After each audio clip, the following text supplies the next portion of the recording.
আসসালামু আলাইকুম। Research help বাংলাদেশের পক্ষ থেকে আপনাদেরকে আবারও স্বাগত। আজকে আমাদের লেকচার নাম্বার 1।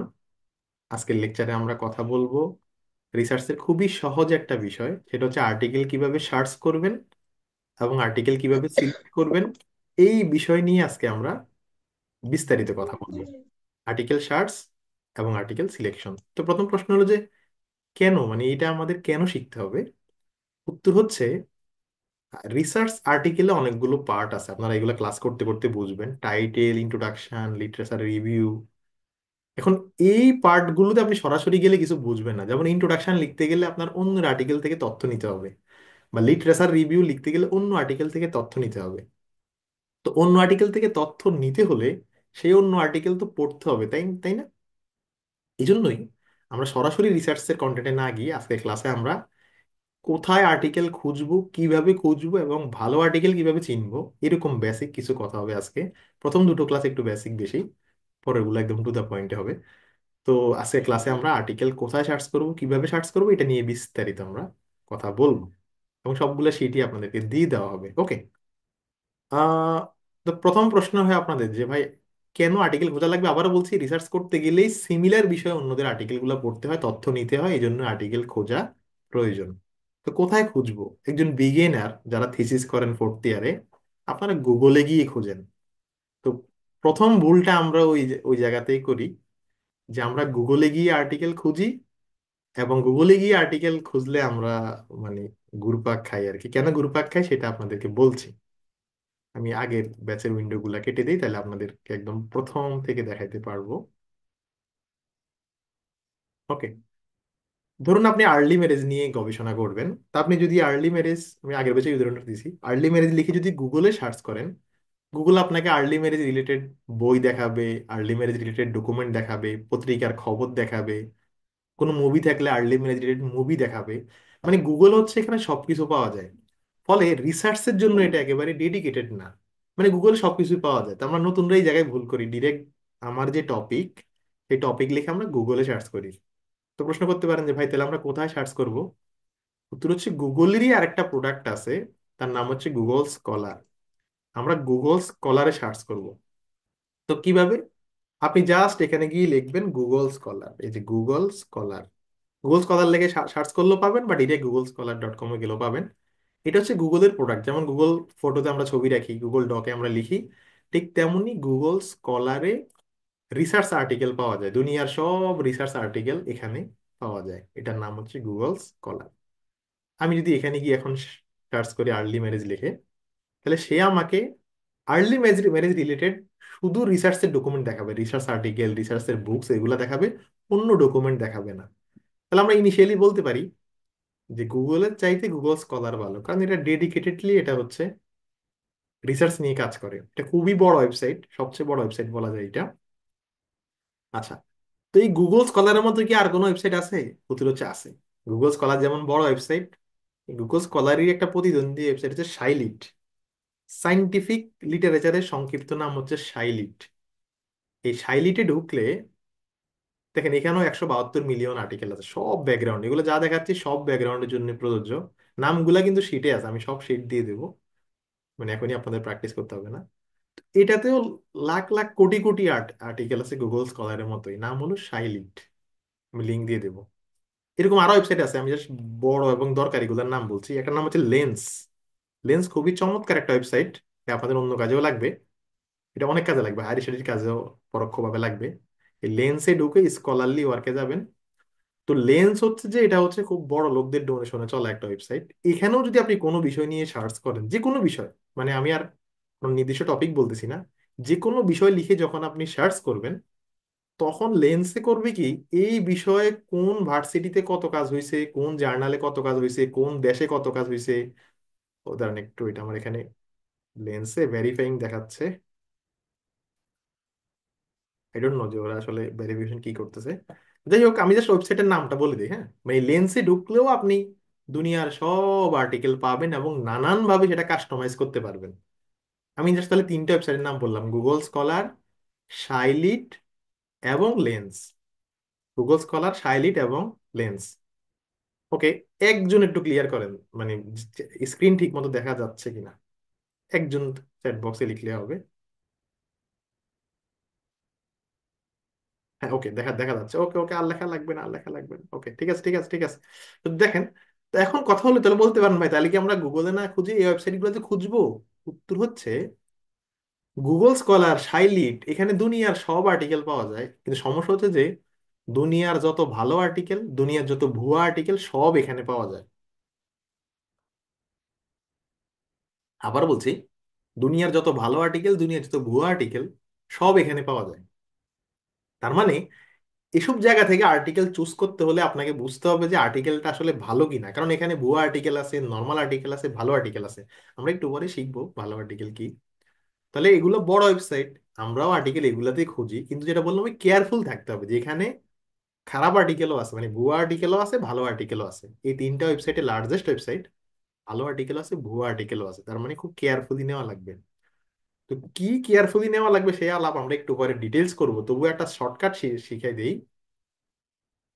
দেখেন, এই যে আমি আর্টিকেল গুলা সার্চ করলাম, আর্টিকেল গুলার নামের সাথে Q1, আবার Q3, এরকম কিছু র্যাঙ্কিং দেখাচ্ছে। এই র্যাঙ্কিংটা কিন্তু আপনাদের দেখাবে না। আপনারা যদি এখন কোনো একটা বিষয় নিয়ে গুগল স্কলারে ঢুকে সার্চ করেন, আপনাদের এই র্যাঙ্কিংটা দেখাবে না, আমার দেখাচ্ছে। কারণ আমি একটা এক্সটেনশন অ্যাড করছি। এক্সটেনশন মানে ব্রাউজারের সাথে একটা জিনিস অ্যাড করছি, সে আমাকে বলে দিচ্ছে যে কোন আর্টিকেলটা ভালো, কোন আর্টিকেলটা ভালো না। মানে Q1, Q2, Q3, Q4 থাকলে ভালো, আপাতত মনে রাখেন এইভাবে, আমি একটু পরে ব্যাখ্যা দেবো।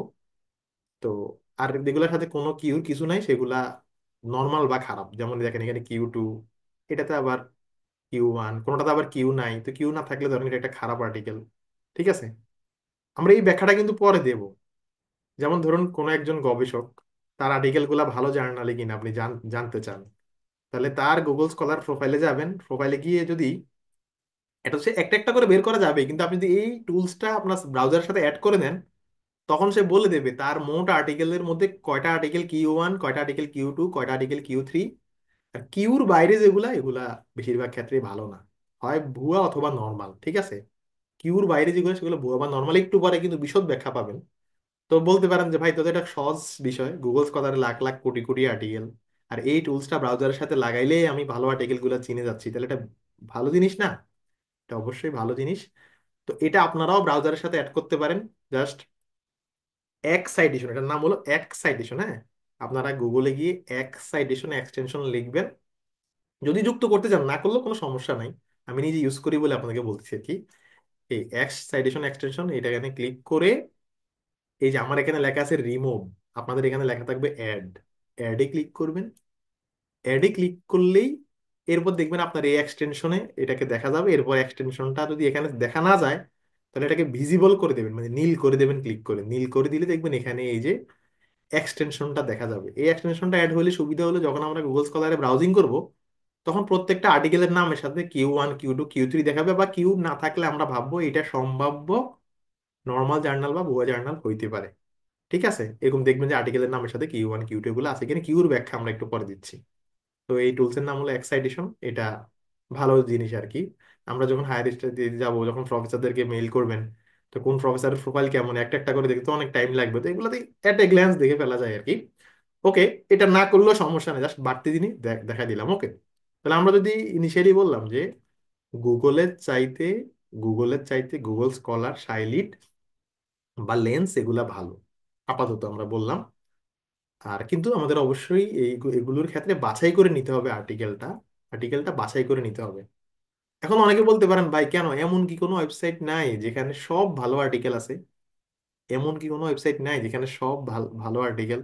যেমন আপনি এতক্ষণ ছিলেন আপনি ঢাকার গুলিস্তানে, যারা কখনো গুলিস্তানে গেছেন দেখবেন যে ওখানে ওই ফ্লাইওভার নিচে চোরা জুতা বিক্রি করে। আবার একটু সামনে গেলে দেখবেন এখানে বাটার শোরুম এবং অ্যাপেক্স এর শোরুমও আছে। তো গুগল স্কলার হচ্ছে যে এরকম, ভালো মন্দ সবকিছুই ওখানে আছে।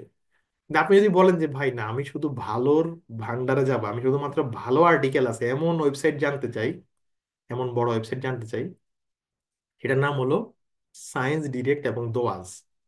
সায়েন্স ডিরেক্ট এমন একটা ওয়েবসাইট যেখানে অনেক আর্টিকেল আছে এবং সব আর্টিকেল ভালো। মানে সায়েন্স ডিরেক্ট থেকে আর্টিকেল নিলে আপনার মান চেক করা লাগবে না, এখানে সব আর্টিকেলই ভালো ভালো আর্টিকেল। সায়েন্স ডিরেক্ট সব সাবজেক্টের জন্য, নাম হলো সায়েন্স ডিরেক্ট, আর এটার নাম হলো DOAJ. Directory of open access journal, এটা সংক্ষিপ্ত রূপ হলো দোয়াজ, DOAZ, দোয়াজ। আমি আবার বলছি একটু ধীরে সুস্থে বুঝেন, এই ক্লাসগুলো আপনাদের পরে কাজে লাগবে, আপাতত নামগুলো শিটে আছে, জাস্ট বুঝেন। দোয়াজে ঢুকে আর্টিকেল সেকশনে যাবেন। আচ্ছা, এখানেও আপনি অনেক আর্টিকেল পাবেন, কিন্তু এগুলো ভালো, মানে সায়েন্স ডিরেক্ট এবং দোয়াজ এই দুইটাতে হচ্ছে মান নিয়ে প্রশ্ন নাই, ঠিক আছে। ওকে, কিন্তু এগুলো আবার আর্টিকেল কম, অনেকে বলতে পারেন ভাই মান নিয়ে প্রশ্ন হয়, তাহলে আমরা গুগল স্কলারে কেন যাবো, আমরা তো দোয়াজ আর সায়েন্স ডিরেক্টে গেলে হয়। কিন্তু না, গুগল স্কলারের ভান্ডার অনেক বড়। তবে হ্যাঁ, আপনি ইউজ করতে পারেন, আপনার যখন যে ওয়েবসাইট থেকে আর্টিকেল নেন কোনো সমস্যা নেই, আর্টিকেলটা ক্রেডিবল হইলে হইলো। ক্রেডিবল মানে কি, আমরা একটু পরে সেই বিস্তারিত ব্যাখ্যায় আমরা আসছি। তাহলে আমরা অনেকগুলো ওয়েবসাইটের নাম জেনে গেলাম, শুধু ওয়েবসাইটের নাম জানলাম, ব্যাখ্যা না কিন্তু। গুগল বা গুগল স্কলার, শাইলিট লেন্স, আর দোয়াজ এবং সায়েন্স ডিরেক্ট। ওকে, সায়েন্স ডিরেক্ট এবং দোয়াজের মধ্যে সব আর্টিকেল ভালো। অবশ্যই আরো আরো ওয়েবসাইট থাকতে পারে, আমি জাস্ট মেজর গুলার কথা আপনাদেরকে বলতেছি। ওকে, এবার বলতে পারেন যে ভাই এর তো সব ব্যাকগ্রাউন্ডের আর্টিকেল এখানে পাওয়া যায়, তাহলে এমন কোনো ওয়েবসাইট কি আছে যেখানে শুধু অমুক সাবজেক্টের আর্টিকেল, যেমন শুধু ফিলোসফির আর্টিকেল, শুধু ফার্মাসির আর্টিকেল, শুধু সিএসির আর্টিকেল, এরকম আছে কিনা? থাকতে পারে, কিন্তু আমি বলবো যে যারা রিসার্চ করে তারা কিন্তু এই বড় ওয়েবসাইট গুলোরই হেল্প নেয়। আপনার দরকার নাই এরকম আলাদা শুধু ল এর আর্টিকেল আছে অমুক জার্নালে, যাওয়ার দরকার নেই। কারণ বড় ওয়েবসাইট গুলোতে কাস্টমাইজ করা যায়, দেখবেন আপনি দোয়াজে যখন সার্চ করবেন ল দিয়ে কাস্টমাইজ করা যাবে, তার মানে আপনার এটা অত সমস্যা হবে না। আপনি যেটা মনে করতেছেন এত বড় ওয়েবসাইটে গিয়ে খেয়ে হারিয়ে ফেলবো কিনা, সমস্যা নাই। তবুও দুটো ওয়েবসাইটের নাম বলবো, সব ব্যাকগ্রাউন্ডের সাথে যাবে না অবশ্যই। একটা হচ্ছে পাবমেড, এটা হলো হেলথ এবং হেলথের সাথে রিলেভেন্ট যত কিওয়ার্ড আছে, হেলথ, ডেন্টাল, নার্সিং, মানে হেলথ রিলেটেড ওয়ার্ল্ডের লার্জেস্ট ওয়েবসাইট যেখানে আর্টিকেল পাওয়া যায়, যার নাম হলো পাবমেড। এটা কিন্তু খুব দরকারি ওয়েবসাইট ওই ব্যাকগ্রাউন্ডের জন্য। পাবমেডে ঢুকবেন, পাবমেডে ঢুকে অ্যাডভান্স সার্চে যাবেন। আপনি কিভাবে সার্চ করবেন সেটা দেখাচ্ছি না, নাম বলছি জাস্ট। পাবমেডে যাবেন, এটা একটা বড় ওয়েবসাইট, এখানে মিলিয়ন মিলিয়ন আর্টিকেল আছে, সব হেলথ রিলেটেড। আর যারা এখানে ইঞ্জিনিয়ারিং বা সায়েন্সের আছেন, তাদের জন্য একটা ওয়েবসাইট আছে যে IEE এক্সপ্লোর, ঠিক আছে। এখানে ঢুকলে আপনারা বিশেষ করে ইঞ্জিনিয়ারিং এর আর্টিকেল গুলো, ইঞ্জিনিয়ারিং এর সব ডোমেইনের আর্টিকেল গুলো এখান থেকে পাবেন। আর্টিকেল পাবেন, কনফারেন্স পেপার পাবেন। কনফারেন্স পেপার আর্টিকেলের পার্থক্য আমরা অন্য সময় আলোচনা করব। এই অ্যাডভান্স সার্চে যাবেন, যে ওয়েবসাইটে যাবেন অ্যাডভান্স সার্চে গেলে ভালো করে সার্চ করতে পারবেন।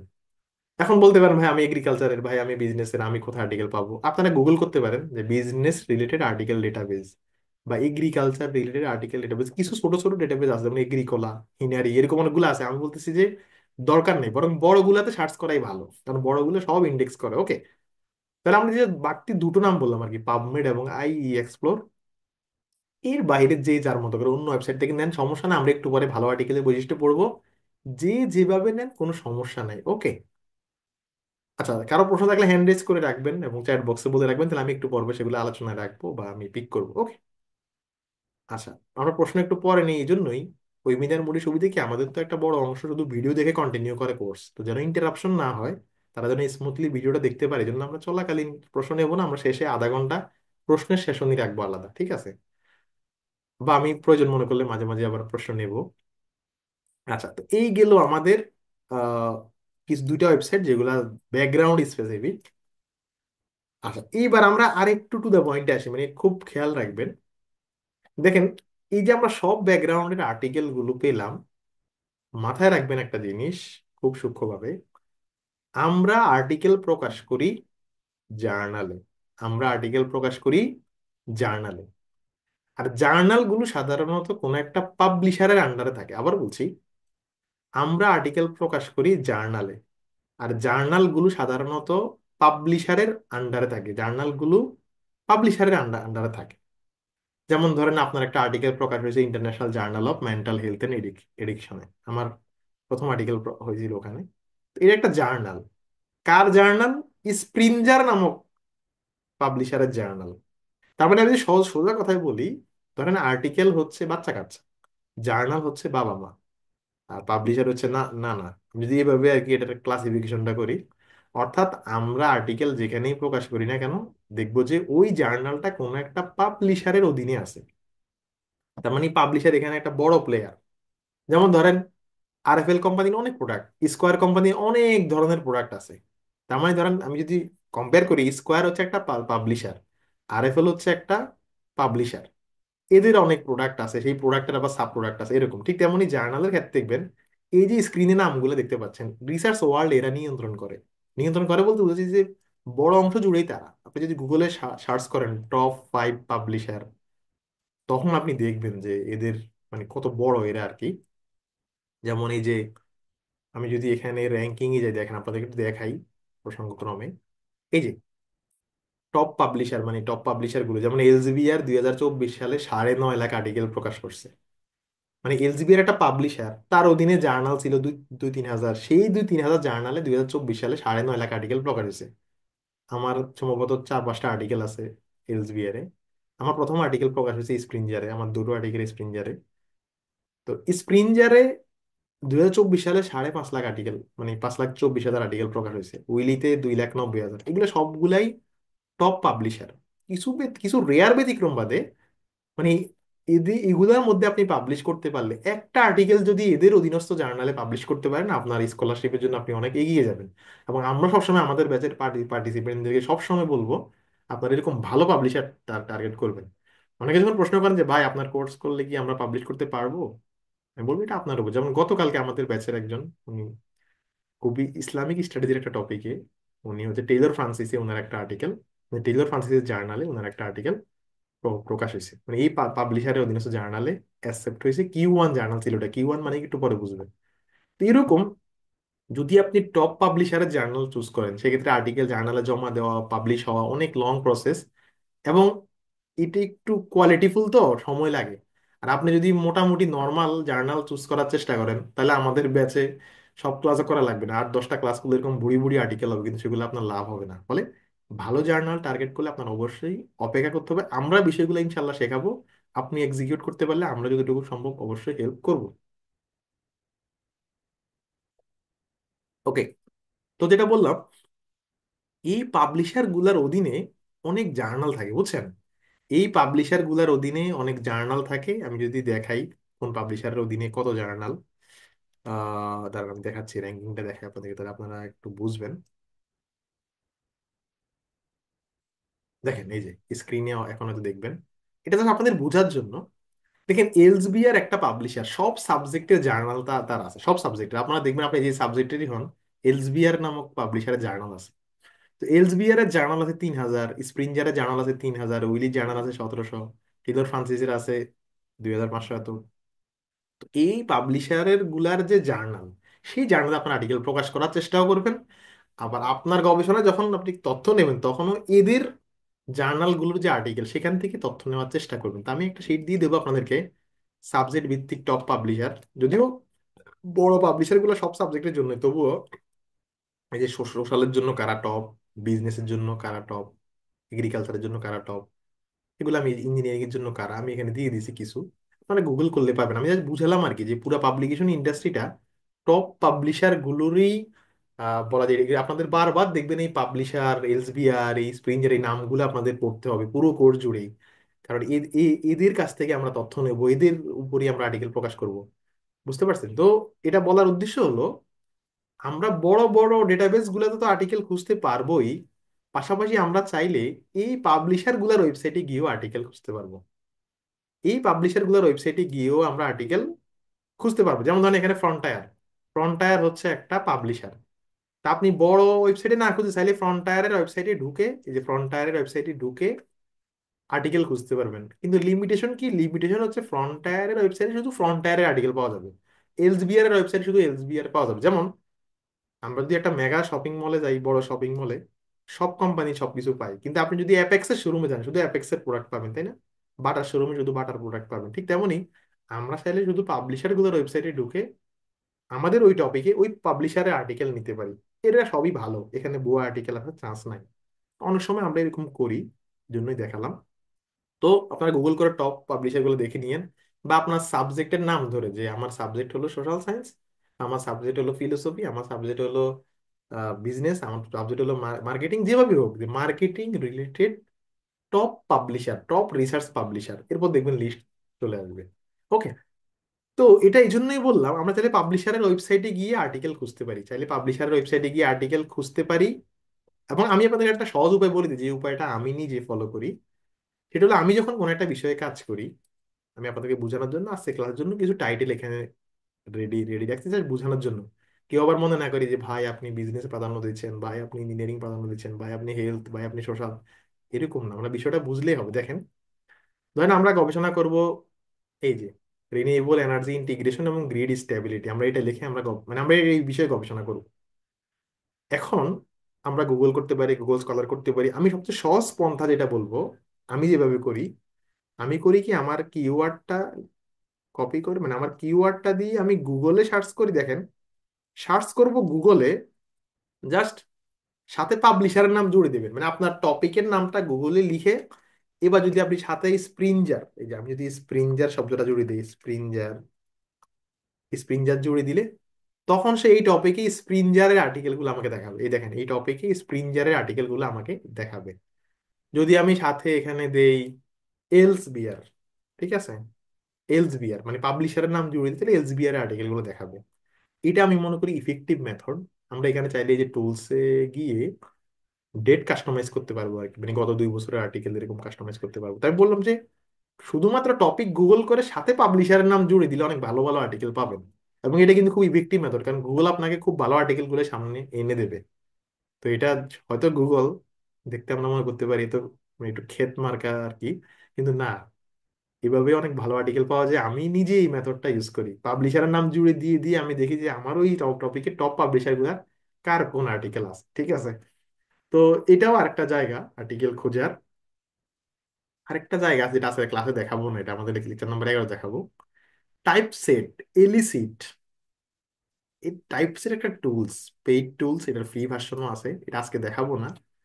এর মানে এটার মাল্টি ডাইমেনশনাল কাজ, মানে টাইপ সেটের অনেক কাজ, মানে রিসার্চের এটা একটা বড় হেল্পিং হ্যান্ড এক কথায় বললে। তো টাইপ সেটের ওয়েবসাইটে গেলে typeset.io, ওখানে গিয়ে কোনো একটা টপিক লিখে সার্চ করলেও ওই রিলেটেড আর্টিকেল পাওয়া যাবে। এটা যেহেতু অনেক কাজ, আলাদা ক্লাস আছে, আজকে দেখাবো না, জাস্ট নামটা এখানে লিখে লিখে রাখলাম, ওকে। তাহলে আর্টিকেল কোথায় খুঁজবেন? ইন জেনারেলি আমি কিছু নাম দিলাম, এগুলা কাজ করতে করতে অভ্যস্ত হয়ে যাবেন। খেয়াল রাখবেন, কখনোই কাজ করতে গিয়ে আপনার আর্টিকেল সংকট হবে না।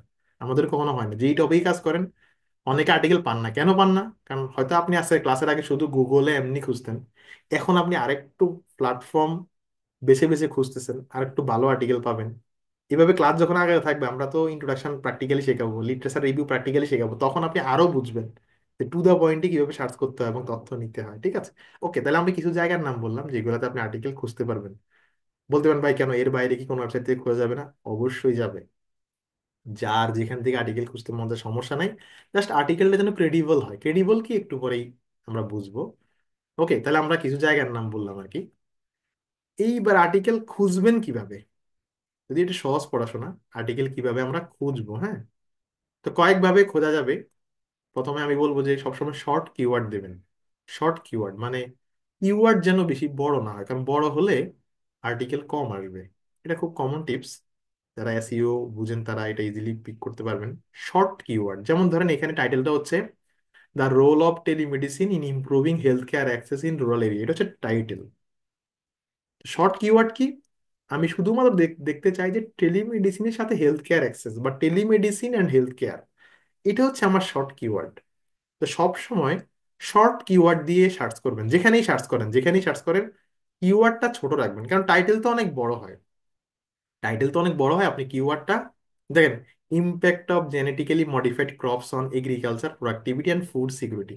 তাহলে আমার একটা কিওয়ার্ড হলো কি, জেনেটিক্যালি জেনেটিক্যালি মডিফাইড ক্রপস, আরেকটা হলো কি এগ্রিকালচারাল প্রোডাক্টিভিটি আর ফুড সিকিউরিটি। তাই আমি এভাবে ছোট ছোট কিওয়ার্ড গুলো দিয়ে genetically modified crops and productivity এটা লিখে সার্চ সার্চ করলাম, বা genetically modified crops and security এটা লিখে আমি সার্চ করব। এভাবে সার্চ করলে আর্টিকেল পাবেন।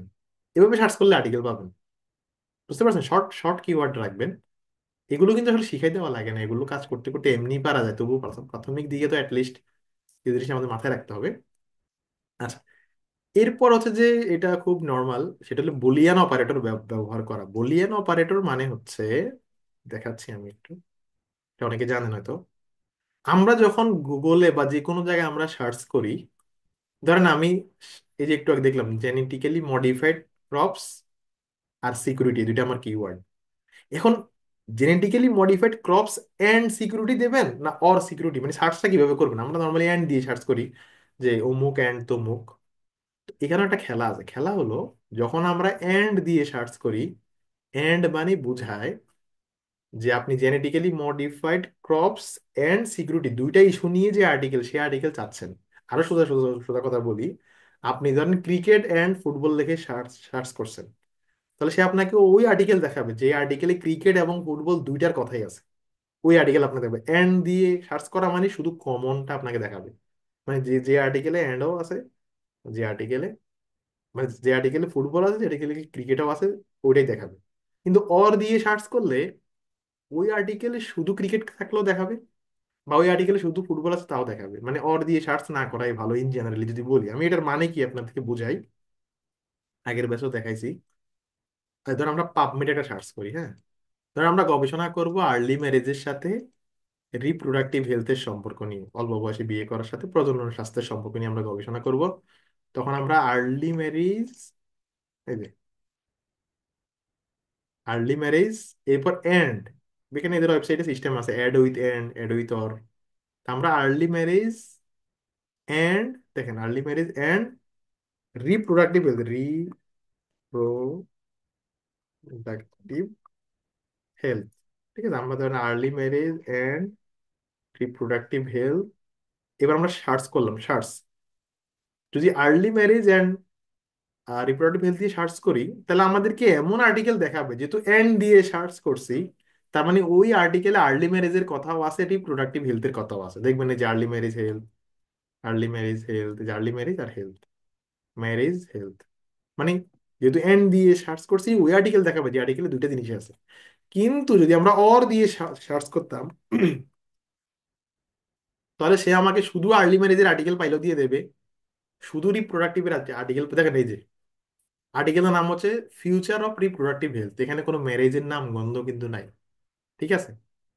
এর দেখেন এই যে এখানে পরে আর্টিকেলটা ম্যারেজের কোনো নাম গন্ধ নাই, তার মানে কি অর দিয়ে সার্চ করলে সে যে কোনো একটা কিওয়ার্ড পেলে আর্টিকেলটা দেখায়, এন্ড দিয়ে সার্চ করলে দুটো কিওয়ার্ড পেলে দেখায়, ঠিক আছে। আর নট মানে আমরা যদি বাদ দিই আর কি, আমি যদি বলি early marriage not reproductive health, তাহলে আর্লি ম্যারেজের সাথে সব আর্টিকেল দেখাবে, শুধু রিপ্রোডাক্টিভ হেলথকে মাইনাস করে দেবে। তো যাই হোক, এগুলো খুব সহজ বিষয়। আমি যদি এক কথায় বলি, পেছাবো না, আপনারা এন্ড দিয়ে সার্চ করবেন, সোজা কথা বললাম, এন্ড দিয়ে সার্চ করবেন, ঠিক ঠিক আছে। আচ্ছা, এরপর হচ্ছে যে exact phrase searching. Exact phrase searching মানে, ধরুন আমি কনসেপ্ট অফ হালাল ট্যুরিজম, কথার কথা আমি এই বিষয় নিয়ে গবেষণা করবো, হ্যাঁ, কনসেপ্ট অফ হালাল ট্যুরিজম। তা আমি যদি কোথাও সার্চ করি, আমি যদি কনসেপ্ট অফ হালাল ট্যুরিজম লিখে কোথাও সার্চ করি, ও সরি আমার একটু স্ক্রিনটা ইয়ে হয়ে আছে, একটু ওয়েট, খেয়াল করেন। আমি যদি কনসেপ্ট অফ হালাল ট্যুরিজম লিখে সার্চ করি, সার্চিং ইঞ্জিন আমাকে হালাল ট্যুরিজমের সাথে রিলেটেড আর্টিকেলগুলো দেখাবে। কিন্তু আমি যদি কনসেপ্ট অফ হালাল ট্যুরিজম এটাকে যদি আমি কোটেশনের মধ্যে রেখে সার্চ করি, কোটেশনের মধ্যে রেখে, ব্যাপারটা বুঝেন। মনে করেন আমি গুগল স্কলারে গেলাম, হ্যাঁ, ব্যাপারটা একটু বুঝেন। আমি গুগল স্কলারে গিয়ে দ্য কনসেপ্ট অফ হালাল ট্যুরিজম লিখে আমি সার্চ করব। আমি গুগল স্কলারে গিয়ে দ্য কনসেপ্ট অফ হালাল ট্যুরিজম লিখে সার্চ করলাম, সে আমাকে হালাল ট্যুরিজম রিলেটেড অনেক আর্টিকেল আমাকে সে দেখাচ্ছে। কিন্তু আমি যদি এটাকে কোটেশনের মধ্যে ঢুকাই দিই, যদি আমি এটাকে কোটেশনের মধ্যে ঢুকাই দিই, তাহলে কি হবে দেখেন। তার মানে যেই আর্টিকেলে দ্য কনসেপ্ট অফ হালাল ট্যুরিজম শব্দটা একসাথে আছে, মানে ওই রিলেভেন্ট আর্টিকেল তো দেখাবেই, যে আর্টিকেলে দ্য কনসেপ্ট অফ হালাল ট্যুরিজম শব্দটা একসাথে আছে, সেই আর্টিকেলটা আমাকে দেখাবে। অনেক সময় আমাদের এরকম টু দ্য পয়েন্টে ওই বাক্য বা ওই ফ্রেজ যে আর্টিকেল আছে সেই আর্টিকেল আমার লাগবে, তখন আমরা এইভাবে কোটেশনের মধ্যে দিয়ে সার্চ করি। এটাও সার্চিং করার আরেকটা টেকনিক। এর পরের যে টেকনিক সেটা নাম হচ্ছে কন্ট্রোল ভোকাবুলারি। কন্ট্রোল ভোকাবুলারি মানে আমি হালাল ট্যুরিজম নিয়ে কাজ করব, হালাল ট্যুরিজমের কনসেপ্ট নিয়ে কাজ করব। এখন যত বেশি আর্টিকেল পাওয়া যায় আমার জন্য তত ভালো। আমি দ্য কনসেপ্ট অফ হালাল ট্যুরিজম লিখে সার্চ করলাম, কিছু আর্টিকেল পেলাম। কনসেপ্টের জায়গায় যদি আইডিয়া লিখি, দ্য আইডিয়া অফ হালাল ট্যুরিজম, এই যে আইডিয়া শব্দটা লিখি, তাহলে আরো আরো কিছু আর্টিকেল পাবো। আবার হালাল ট্যুরিজম, এটা কত ইসলামিক ট্যুরিজম বা এরকম যদি আমরা, আমি বলতেছি যদি সিমিলার ওয়ার্ড দিয়ে আমরা সার্চ করি, আরো আরো বেশি আর্টিকেল পাবো। তো এটাও একটা টেকনিক, সিমিলার ওয়ার্ড দিয়ে সার্চ করা। অনেকে বলবেন যে ভাই সিমিলার ওয়ার্ড আমরা কোথায় পাবো? উত্তর হচ্ছে যদি নিজে না পান, চ্যাট জিপিটি কে বলবেন, চ্যাট জিপিটি কে যদি বলবেন যে আমার টাইটেল এইটা, আমাকে কিছু সিমিলার কিওয়ার্ড দাও, ঠিক আছে, give me some similar keyword, just chat জিপিটিতে গিয়ে বললেই সে দিয়ে দেবে। আপনি যদি চ্যাট জিপিটি কে বলেন, এই যে, এই যে আপনার টাইটেল হচ্ছে এটা না, আপনার টাইটেল হচ্ছে এইটা, আমি চ্যাট জিপিটি আজকে দেখাচ্ছি না, আমাদের আলাদা ক্লাস আছে। আমি যদি চ্যাট জিপিটি কে বলি give me some similar keyword for searching, আচ্ছা, আমি যদি বলি give me some similar keyword, হ্যাঁ, wait, এটা আপনি নিজের মাথা খাটাইতে না পারলে চ্যাট জিপিটি আপনাকে বের করে দেবে, ফ্রি ভার্সনে বের দেখেন। এই যে মুসলিম ফ্রেন্ডলি ট্যুরিজম, হালাল ট্রাভেল, ফেইথ বেসড ট্যুরিজম, দেখছেন, শরিয়া কমপ্লায়েন্ট ট্রাভেল, এথিক্যাল ট্যুরিজম, দেখছেন এখানে কিন্তু আপনাকে নানান কিওয়ার্ড দিচ্ছে। তাহলে কি বুঝতে পারছেন, আপনি যে টাইটেলটা নেবেন সেই টাইটেলে আর্টিকেল কম পেতে পারেন, অনেকে পান না। না পাওয়ার একটা আমি মনে করি একটা বড় কারণ হচ্ছে যে আমরা সিমিলার কিওয়ার্ড দিয়ে আমরা সার্চ করি না। যত বেশি সিমিলার কিওয়ার্ড, আপনার তো রিলেভেন্ট আর্টিকেল দরকার, রিলেভেন্ট আর্টিকেলটা তো অন্য নামে থাকতে থাকতে পারে, এই জন্য চ্যাট জিপিটি ফ্রি ভার্সনকে বলবেন আমাকে কিছু কিওয়ার্ড দাও। অনেকে বলতে পারেন ভাই এতে কি সমস্যা হবে, কোনো সমস্যা হবে না। যাই হোক, তো যেটা বললাম এভাবে সিমিলার কিওয়ার্ড দিয়ে আপনারা সার্চ করবেন, তাহলে বেশি বেশি আর্টিকেল পাবেন। যে কোনো টপিক এখানে দেবেন, এটা যেই ব্যাকগ্রাউন্ডেরই হোক। আপনি এটা আজকে গিয়ে মিলে দেখেন, আপনি ফাইন্যান্স হন আর এগ্রিকালচার হন, কলা অনুষদ, ইঞ্জিনিয়ারিং, পিউর সায়েন্স, বললেই সে আপনাকে সিমিলার কিওয়ার্ড দিয়ে দেবে। চ্যাট জিপিটি কে বললেও দেবে, জেমিনি কে বললেও দেবে, আপনার মাথাকে বললে মাথাও বলে দেবে, ঠিক আছে, যে এগুলো সিমিলার কিওয়ার্ড। এটা একটা ভালো দিক, সিমিলার কিওয়ার্ড দিয়ে সার্চ করা। আর তবুও এমন কিছু টপিক আছে দেখবেন কাজ করতে গেলে আর্টিকেল পাবেন না, যারা একটু কলা অনুষদ, মানে যে যে বিষয়ে একটু গবেষণা কম হয়। তো যদি এমন হয় যে আপনি যে বিষয়ে গবেষণা করছেন সেই বিষয়ে আর্টিকেল পাচ্ছেন না খুব একটা, পাচ্ছেনই না, সেক্ষেত্রে যে কয়েকটা আর্টিকেল পাবেন সেগুলার রেফারেন্স সেকশন দেখবেন। মানে ধরেন আপনি নবাব সিরাজউদ্দৌলা কেমন লোক ছিল, গবেষণা করবেন, আর্টিকেল পাচ্ছেন না। এখন সিরাজউদ্দৌলাকে নিয়ে একটা বই বই পাইছেন, ওই একটা বইয়ের রেফারেন্স সেকশনে গেলে আরো আরো বইয়ের নাম পাবেন, বা কোনো লাইব্রেরিতে খুঁজতে পারেন। এটা তো লাস্ট চিকিৎসা আর কি, যে একান্ত আর্টিকেল না পেলে দুই একটা রেফারেন্স বুক পেলে সেগুলারই রেফারেন্স সেকশনটা দেখা, সেগুলো দেখবেন যে কোনো বইয়ের শেষে লেখা থাকে গ্রন্থপঞ্জি, তখন আরো আরো আর্টিকেলের খোঁজ পাওয়া যায়। তো এটা হচ্ছে আমাদের আজকে ক্লাসের অর্ধেক, যে আর্টিকেল কোথায় খুঁজবো, কিভাবে খুঁজবো, আরো টেকনিক থাকতে পারে, আমি জাস্ট আজকে প্রথম ক্লাস, এই জন্য ইন জেনারেল আলোচনাটা করলাম। এই হচ্ছে আমাদের আজকে ক্লাসের অর্ধেক ক্লাস, এবার আমরা বাকি অর্ধেক করবো, ওটা ইজি আছে, মজার। এই যে এটা, আচ্ছা, এগুলো কিন্তু আমি নোটগুলো দিয়ে দিব, শিটগুলো দিয়ে দিব। এখন ধরুন আমরা যে কোনো ওয়েবসাইটে হোক বা যে কোনো কৌশল হোক সার্চ করলাম, সার্চ করলে আমাদের হাজার হাজার আর্টিকেল আসে। তাহলে প্রশ্ন হচ্ছে যে আমরা আর্টিকেল চুজ করব কিভাবে, মানে ঠিক কোন আর্টিকেলটা আমার গবেষণার কাজে লাগবে। হাজার হাজার আর্টিকেল, অথচ একটা আর্টিকেল লিখতে গেলে আমাদের হয়তো 30-35টা আর্টিকেল থেকে তথ্য নেওয়া লাগে, থিসিস করতে গেলে হয়তো 100-200 আর্টিকেল থেকে তথ্য নেওয়া লাগে। কোন আর্টিকেলটা আমরা চুজ করব, এইটা আমরা কিভাবে বুঝবো যে কোন আর্টিকেলটা এক্স্যাক্টলি আমার সাথে যায়। যদি সহজ কথায় বলি, এটার কোনো সুনির্দিষ্ট নিয়ম নাই, এটা কাজ করতে করতে এমনি বুঝবেন, আমরা তবুও জাস্ট কিছু ক্রাইটেরিয়া আগে শিখে নেই। তাহলে আপনি গুগল স্কলারে খুঁজলেও ভালো আর্টিকেল পাবেন, মানে আমি বলতেছি আপনি যদি চেনেন ভালো আর্টিকেলকে, আপনি গুগল স্কলারে খুঁজলেও কিন্তু পাবেন। আপনারা দেখবেন যে অনেকে কিছু কিছু জায়গায় আছে খুব ভালো প্রোডাক্ট বিক্রি করে না, যেমন চকবাজার বা গুলিস্তান, কিন্তু যারা খুব জানো লোক, তারা কিন্তু ওখান থেকেও কিছু ভালো প্রোডাক্ট বের করে নিয়ে আসে, কারণ ওরা জানে যে এটা হচ্ছে ভালো বৈশিষ্ট্য। ঠিক তেমনই আমি বলতেছি যে গুগল স্কলার এগুলোতে তো ভালো মন্দ আর্টিকেলের অভাব নেই, খুঁজলে আর্টিকেল পাওয়া যায়, কিন্তু আপনি যদি জানেন যে আর্টিকেল সিলেকশন ক্রাইটেরিয়া এগুলো, তাহলে আপনি কিন্তু আর্টিকেল ওখান থেকে পিক করতে পারবেন। ওকে, আমরা এখন বৈশিষ্ট্যগুলো পড়বো একটা একটা করে, এবং হোলিস্টিক ভাবে হচ্ছে আপনি, মানে ধরেন এই সবগুলো বৈশিষ্ট্য যেখানে আছে ওটাই আপনি চুজ করবেন আর কি। আমরা প্রশ্ন নেব, আমি জানি অনেকে প্রশ্ন করার জন্য উদ্গ্রীব হয়ে আছেন, আমরা একটু পরে নিচ্ছি, হ্যান্ড রেজ করে রাখুন বা চ্যাট বক্সে প্রশ্ন বলে রাখুন, ঠিক আছে। ওকে, তো আর্টিকেল চুজ করার ক্ষেত্রে প্রথম বৈশিষ্ট্য হচ্ছে যে আর্টিকেলটা আপনার সাথে রিলেভেন্ট কিনা, মানে যে আর্টিকেলটা আপনি নিতে চান পড়ার জন্য, ডাউনলোড করতে চান, সেটা আপনার সাথে রিলেভেন্ট কিনা। এখন বলতে পারেন ভাই রিলেভেন্ট এটা আমরা কেমনে বুঝবো, প্রাসঙ্গিক কেমনে বুঝবো, হ্যাঁ এটা তো ইনিশিয়ালি বোঝা আপনাদের জন্য একটু কঠিন, কিন্তু অত কঠিনও না। যে কোনো আর্টিকেল আমরা যখন গুগলে বা যে কোনো জায়গায় সার্চ করি, সাধারণত রিলেভেন্ট গুলাই আমাদেরকে আগে দেখায়, সাধারণত রিলেভেন্ট গুলো আমাদেরকে দেখায়। তবুও যে কোনো আর্টিকেলে দেখবেন, সেই আর্টিকেলটা ফ্রি হোক আর পেইড হোক, আমরা আগামী ক্লাসে শেখাবো কেমনে আর্টিকেল অ্যাক্সেস করবেন। সেই আর্টিকেল ফ্রি হোক পেইড হোক, দেখবেন সেটার টাইটেল এবং অ্যাবস্ট্রাক্ট, সেটার টাইটেল এবং অ্যাবস্ট্রাক্ট এই দুইটা জিনিস সবসময় ফ্রি থাকবে। অ্যাবস্ট্রাক্ট মানে সার সংক্ষেপ, যে কোনো আর্টিকেলের সার সংক্ষেপ পড়লে আপনি বুঝবেন যে এটা আপনার গবেষণায় কাজে লাগবে কিনা। হ্যাঁ, হয়তো এখন আজকে ক্লাসে বুঝবেন না, কারণ আমরা এখনো অ্যাডভান্স পার্টগুলো পড়িনি, কিন্তু তবুও যে কোনো একটা আর্টিকেল রিলেভেন্ট কিনা এটা বুঝবেন তার টাইটেল এবং অ্যাবস্ট্রাক্ট দেখে। প্রত্যেকটা আর্টিকেলে ঢুকলেই দেখবেন টাইটেল এবং অ্যাবস্ট্রাক্ট আছে। তো ওইগুলো ক্লাস ডেভেলপ করতে করতে আরো বুঝবেন। তো প্রথম ক্রাইটেরিয়া হলো টাইটেল, গবেষণাটি প্রাসঙ্গিক কিনা। প্রাসঙ্গিক হলে চুজ করবেন, নাহলে চুজ করবেন না। এটা ক্লাস করতে করতে শিখে যাবেন। তবে একটা ভালো দিক হলো গুগল আমাদেরকে সাধারণত প্রাসঙ্গিক গুলাই আমাদেরকে দেখায়, হ্যাসেল কম। এবার 2 নাম্বারটাতে আসি, খুব দরকারি, ডেট। আমি আগের ব্যাচে বলছি, আমাদের ব্যাচের একজন শিক্ষার্থী, গত ব্যাচের আগের ব্যাচের, নাম বলতেছি না, উনি ডাবি আন্তর্জাতিক সম্পর্কতে পড়ে, আমাদের ব্যাচেরই অ্যাসাইনমেন্ট থেকে একটা আর্টিকেল রেডি করছিল, জার্নালে জমা দিয়েছে, 2 দিন পরে রিজেক্ট। আমাকে দেখালো ভাই রিজেক্ট, কেন রিজেক্ট? তো পরে আমি ওকে বললাম যে জার্নালটা ছিল Q2 জার্নাল। তো আমরা যখন আর্টিকেল যখন আমরা জার্নালে জমা দিই, জার্নালের একটা নিজস্ব সিস্টেম আছে, সেই সিস্টেমে তারা আর্টিকেলের কিছু ইনিশিয়াল স্ক্রিনিং করে, মানে কিছু ইনিশিয়াল স্ক্রিনিং করে। আমি এখন সুযোগ থাকলে আপনাকে ওই স্ক্রিনশটটা দেখাইতাম, ওর ওরে আমি দেখাইছিলাম।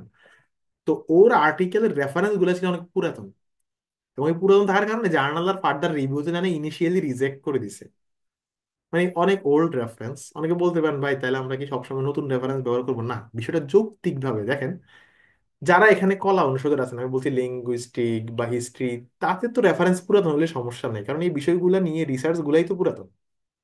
কিন্তু যারা এর বাইরে যে সাবজেক্ট গুলো আছে, ডাইনামিক সাবজেক্ট যেগুলা, তাদের ক্ষেত্রে যেমন সমসাময়িক বিষয় নিয়ে যারা আমরা গবেষণা করি, বিশেষ করে এখানে যারা business, social engineering, agriculture, life science, হেলথের আছেন, আপনারা চেষ্টা করবেন যে বিগত 5 বছরের রেফারেন্স নিতে, মানে বিগত 5 বছরে প্রকাশ হয়েছে এমন আর্টিকেল থেকে তথ্য নিতে, যত নতুন যত ভালো নেওয়া যায়। এখন 5 বছরের জায়গায় 6 বছর হলে সমস্যা নাই, আমি বলতেছি এটা হচ্ছে যে যৌক্তিক যেন হয়। আপনি কাজ করতেছেন ঢাকা শহরের ডেঙ্গুর অ্যাওয়ারনেস নিয়ে, কিন্তু আপনি বারবার রেফারেন্স দিচ্ছেন 30 বছর আগের ডেঙ্গুর ডেটা, তাহলে কিন্তু এটা হলো না। অর্থাৎ আপ টু ডেট তথ্য ব্যবহার করলে ভালো। জার্নাল সফটওয়্যার দিয়েই এটা ইনিশিয়াল স্ক্রিনিং করে, ফলে আপনি বারবার যদি অযৌক্তিকভাবে পুরাতন রেফারেন্স নেন তাহলে কিন্তু নেবে না, ঠিক আছে? তো যদিও আগের ব্যাচে বলতে খেয়াল নাই, আমরা এগুলো বলবো আমাদের এআই এর ক্লাসে। একটা ওয়েবসাইট আছে, পেপার পাল ফ্রি প্লাইট, এটা আমি দেখাবো এর ক্লাসে, পেপার পাল ফ্রি প্লাইট। এখানে আমরা আমাদের কোনো ম্যানুস্ক্রিপ্ট আপলোড দিলেও বলে দেয় যে রেফারেন্স গুলা কতটা ওল্ড, বা এটা আদৌ ওল্ড কিনা, এরকম বলে দেয়। দেখ, এগুলো আমরা এখনো তো অ্যাডভান্সে না যাই। তো সহজ কথা যদি বলি, বিগত 5 বছরের রেফারেন্স নেওয়ার চেষ্টা করুন, 5 বছর বা 8 বছরের রেফারেন্স। তো বলতে পারবে আমরা তো গুগল সার্চ করলে তো সব সালের দেখায়, আমরা কেমনে এটা ইয়ে করবো? উত্তর হচ্ছে যে কোনো সার্চিং যে ডেটাবেস, যে কোনো সার্চিং ডেটাবেসে দেখবেন এই সালকে কাস্টমাইজ করার জায়গা আছে। যেমন এই যে গুগল স্কলারে এখানে বাম দিকে খেয়াল করেন, বাম দিকে 3 বার আছে, যে 3 বার, এই 3 বারে গেলে দেখবেন লেখা আছে অ্যাডভান্স সার্চ। অ্যাডভান্স সার্চে ক্লিক করবেন, অ্যাডভান্স সার্চ। এরপর দেখেন লেখা আছে এখানে আপনি কত সাল থেকে কত সালের আর্টিকেল, মানে আপনি যে সার্চ করছেন, আপনাকে গুগল স্কলার কত সাল থেকে কত সালের আর্টিকেল দেখাবে। আমি বললাম যে তুমি আমাকে 2021 থেকে 2024-এর আর্টিকেল দেখাও, মানে আমার এই টপিকে 2021 থেকে 2024-এর আর্টিকেল দেখাও। এখন দেখেন সে আমাকে হালাল ট্যুরিজম বিষয়ে এই যে 2021-এর আর্টিকেল, 2024-এর আর্টিকেল, 2022-এর আর্টিকেল, 2022-এর আর্টিকেল, 2023-এর আর্টিকেল, মানে সে আমাকে কত 4 বছরের আর্টিকেল দেখাচ্ছে। এভাবে প্রত্যেকটা সার্চিং ডেটাবেজে, প্রত্যেকটা, যেমন আমি যদি পাবমেডেও যাই, দেখবেন এখানে বাম দিকে এই যে কাস্টমাইজ করার জায়গা আছে, আপনি চাইলে বিগত কত বছরে নিতে চান সেটা কাস্টমাইজ করতে পারবেন। এটা দোয়াজেও পারবেন। আমি বলতেছি সব জায়গাতেই আমরা এরকম কাস্টমাইজ করতে পারবো, ঠিক আছে? এই দেখেন আমি যদি দেখাই, আমি যদি কোনো একটা বিষয় নিয়ে সার্চ করি, এই যে দোয়াজে গিয়ে সার্চ করলে অবশ্যই আর্টিকেল সেকশনে সার্চ করবেন, হ্যাঁ। এই যে আমি সার্চ করলাম, এখন দেখেন আমাকে বাম দিকে এই যে ইয়ার অফ পাবলিকেশন নামে একটা কাস্টমাইজেশন আছে, ইয়ার অফ পাবলিকেশন। অর্থাৎ সালকে কাস্টমাইজ করে নতুন আর্টিকেল থেকে তথ্য নেওয়ার চেষ্টা করবেন। সবাই তো চায় যে আপনি নতুন নলেজকে সাইট করতেছেন, কারণ নলেজ তো দিন দিন বদলায়। আপনি তো 1990 সালে রেফারেন্স দিয়েছেন, অথচ সেই রেফারেন্সের এখন ক্রেডিবিলিটি কমে গেছে, হতে পারে, আমি বলতেছি নতুন রেফারেন্স ব্যবহার করবেন যতটুকু সম্ভব। এগুলা কোনো ফিক্সড কোনো রুলস না, এগুলো হলো সৌন্দর্য, এবং এগুলো যারা রিভিউয়ার ওরা, আপনার পেপার যারা রিভিউ করবে ওরা খালি চোখে দেখলেই বুঝবে। সব রেফারেন্স যদি পুরাতন হয় তাহলে দেখতে খারাপ দেখা যায়। আচ্ছা, এইবার আমরা আরো কিছু দরকারি জিনিসে আসি। সাইটেশন। সাইটেশন জিনিসটা কি আমি আবার বলছি, এই বৈশিষ্ট্যগুলোর উপর ভিত্তি করে আমরা আর্টিকেল সিলেক্ট করব। Relevant article, up to date article, ভালো সাইটেশনাল আর্টিকেল মানে কি, ব্যাপারটা বুঝেন আগে আমি গুগল স্কলার ঢুকি। আমরা গুগল স্কলারে গিয়ে যে কোনো বিষয় যদি আমরা সার্চ করি গুগল স্কলারে গিয়ে, তখন দেখবেন আর্টিকেলের নিচে লেখা থাকে সাইটেড বাই, এই যে নাম্বার, এই যে cited by 34, cited by 34, cited by 29, cited by 32, cited by 3। এগুলো কি, এই যে নিচে যে লেখা থাকে সাইটেড বাই সংখ্যা, দেখেন এই আর্টিকেলের নিচে লেখা আছে সাইটেড বাই 34, মানে এই আর্টিকেলটা থেকে 34 জন গবেষক তাদের গবেষণায় তথ্য নিয়েছে। আবারও বলছি, সাইটেড বাই 34 মানে এই আর্টিকেল থেকে 34 জন গবেষক তাদের গবেষণায় তথ্য নিছে। তার মানে ইন জেনারেলি যদি বলি আমরা, যে আর্টিকেলের সাইটেশন বেশি সেই আর্টিকেলটা ভালো, ইন জেনারেলি বললে। কারণ একটা আর্টিকেলের সাইটেশন 2 মানে দুজন গবেষক ওই আর্টিকেল থেকে তথ্য নিছে তাদের গবেষণায়, আর একটা আর্টিকেলের সাইটেশন যদি 200 হয়, 200 জন গবেষক তাদের আর্টিকেল থেকে তথ্য নিছে। তবু এখানে কিছু কথা আছে, এটা আপনারা কমন সেন্স দিয়ে বুঝবেন। দেখেন, আপনি যদি এখন বাংলাদেশে ক্রিকেট খেলা নিয়ে কোনো ভিডিও বানান অনেক ভিউ হবে, কিন্তু আপনি উচ্চাঙ্গ সঙ্গীত নিয়ে ভিডিও বানালে কি ভিউ হবে? কম ভিউ হবে। ঠিক তেমনি যারা কলা অনুষদের গবেষক বা যেই বিষয়গুলোতে গবেষণা কম হয়, যেমন ধরুন নৃতাত্ত্বিক বা সরি প্রত্নতাত্ত্বিক রিসার্চ যারা করে, কেউ একজন বগুড়ার মহাস্থানগড় নিয়ে একটা গবেষণা করলো, এখন বগুড়ার মহাস্থানগড় নিয়ে যদি আর কেউ গবেষণা না করে তাহলে কি সে সাইটেশন পাবে? পাবে না। না, আমি বলতে চাই যে বিষয়গুলোতে গবেষণা কম হয় ওই বিষয়গুলোর গবেষকদের সাইটেশনও কম হয়। আবার ইঞ্জিনিয়ারিং, হেলথ, এগুলো তো অনেক গবেষণা হয়, ফলে এদের সাইটেশনও বেশি হয়। তো ইন জেনারেলি সাইটেশন বেশি হলে ভালো, কিন্তু এটা সব সাবজেক্টের জন্য প্রযোজ্য না। আবার চিন্তা করেন, একটু চ্যাট বক্সে জানাবেন, আপনার চ্যাট করলে আমি দেখতে পাবো আর কি, অন্যরা যেন দেখতে না পায়, কারণ নাহলে আবার লিক হয়ে যাবে। আচ্ছা বলুন তো, আচ্ছা নওশিন আপু একটা প্রশ্ন করছেন, একটু পরে উত্তর পাবেন। মাহফুজ ভাই প্রশ্ন করেছেন টপিক সিলেক্ট করবো কিভাবে, লেকচার নাম্বার 6 দেখানো হবে। জেরিনা আপু বলছেন স্লাইড প্রোভাইড করবো কিনা, হ্যাঁ করবো। আচ্ছা, আমি যেখানে ছিলাম, আমি যেন কোথায় ছিলাম, সরি, আচ্ছা, তো আমি ছিলাম এখানে সম্ভবত, সাইটেশন, হ্যাঁ। যেটা বললাম যে, ধরুন একটা আর্টিকেল প্রকাশ হয়েছে 2020 সালে, সেটা সাইটেশন হচ্ছে 50টা। আর একটা আর্টিকেল পাবলিশ হয়েছে 2024 সালে, সেটা সাইটেশন হচ্ছে 45টা। তাহলে কোন আর্টিকেলটা ভালো? বা একটু সহজ করে বলি, একটা আর্টিকেল পাবলিশ হয়েছে 2010 সালে, একটা আর্টিকেল পাবলিশ হয়েছে 2010 সালে, তার সাইটেশন 50। একটা আর্টিকেল পাবলিশ হয়েছে 2023 সালে, তার সাইটেশন 45। তাহলে কোন কোন আর্টিকেলটা ভালো? কমন চিন্তা দিয়ে চিন্তা করলে পারবেন। 24 সালের আর্টিকেলটা ভালো, রাইট। যারা লিখছেন 24, শবনম, নাজিমুদ্দিন, ওসামা, দাউদুল ইসলাম, মুশফিক ভাই, আজমির। ওকে 24, কেন কি সে অল্প সময় সাইটেশন পায়, দেখেন সে কিন্তু অল্প সময় বেশি সাইটেশন পায়, এই জন্য সেটা ভালো। আমি বললাম যে এই জিনিসটা রেশনালি চিন্তা করতে হবে, শুধু সংখ্যা দেখলেই হবে না। ঠিক আছে, তাহলে ইন জেনারেলি সাইটেশন যেগুলো ভালো সেই আর্টিকেল গুলোকে আমরা সাইট করার চেষ্টা করব। অনেকে বলতে পারেন ভাই, গুগল স্কলার কেমনি বুঝে যে অন্য কেউ তার কাছ থেকে তথ্য নিছে? উত্তর হচ্ছে, আমরা যখন কারো আর্টিকেল থেকে তথ্য নেই এবং আমাদের আর্টিকেলটা পাবলিশ করি, আমরা আর্টিকেলটা পাবলিশ করার সাথে সাথে যার আর্টিকেল থেকে তথ্য নিয়েছি তার নামে একটা সাইটেশন যুক্ত হয়ে যায়, এটা অটোমেটিক যুক্ত হয়ে যায়, কারণ রেফারেন্সিং করার নিয়ম আছে, ওই নিয়ম অনুযায়ী করলেই যুক্ত হয়ে যায়। যেমন প্রতি ঈদে কত মানুষ গ্রামের বাড়ি যায়, এটা তো সরকার কেমনে হিসাব করে, ওই যে সিম সিম সংখ্যা ডেটা দিয়ে হিসাব করে, ঠিক এটা এরকম। ওকে, তাহলে ইন জেনারেলি সাইটেশন বেশি থাকলে ভালো। এখন সাইটেশন কত থাকলে ভালো, এটা কোনো সরাসরি উত্তর নাই। তবুও বলবো যে একটা আর্টিকেল প্রতি বছর অন্তত একটা দুইটা সাইটেশন পাওয়া উচিত, মানে আমার ইন জেনারেলি যদি বলি আর কি। তো যে আর্টিকেলটা 2020 সালে পাবলিশ হয়েছে তার অন্তত 5-7টা তো রেফারেন্স, মানে সাইটেশন থাকা উচিত। এটাই, আর কিছু না। তো যেটা বললাম, ওই আর্টিকেলের সাইটেশন ভালো কিনা সেটাও দেখবেন।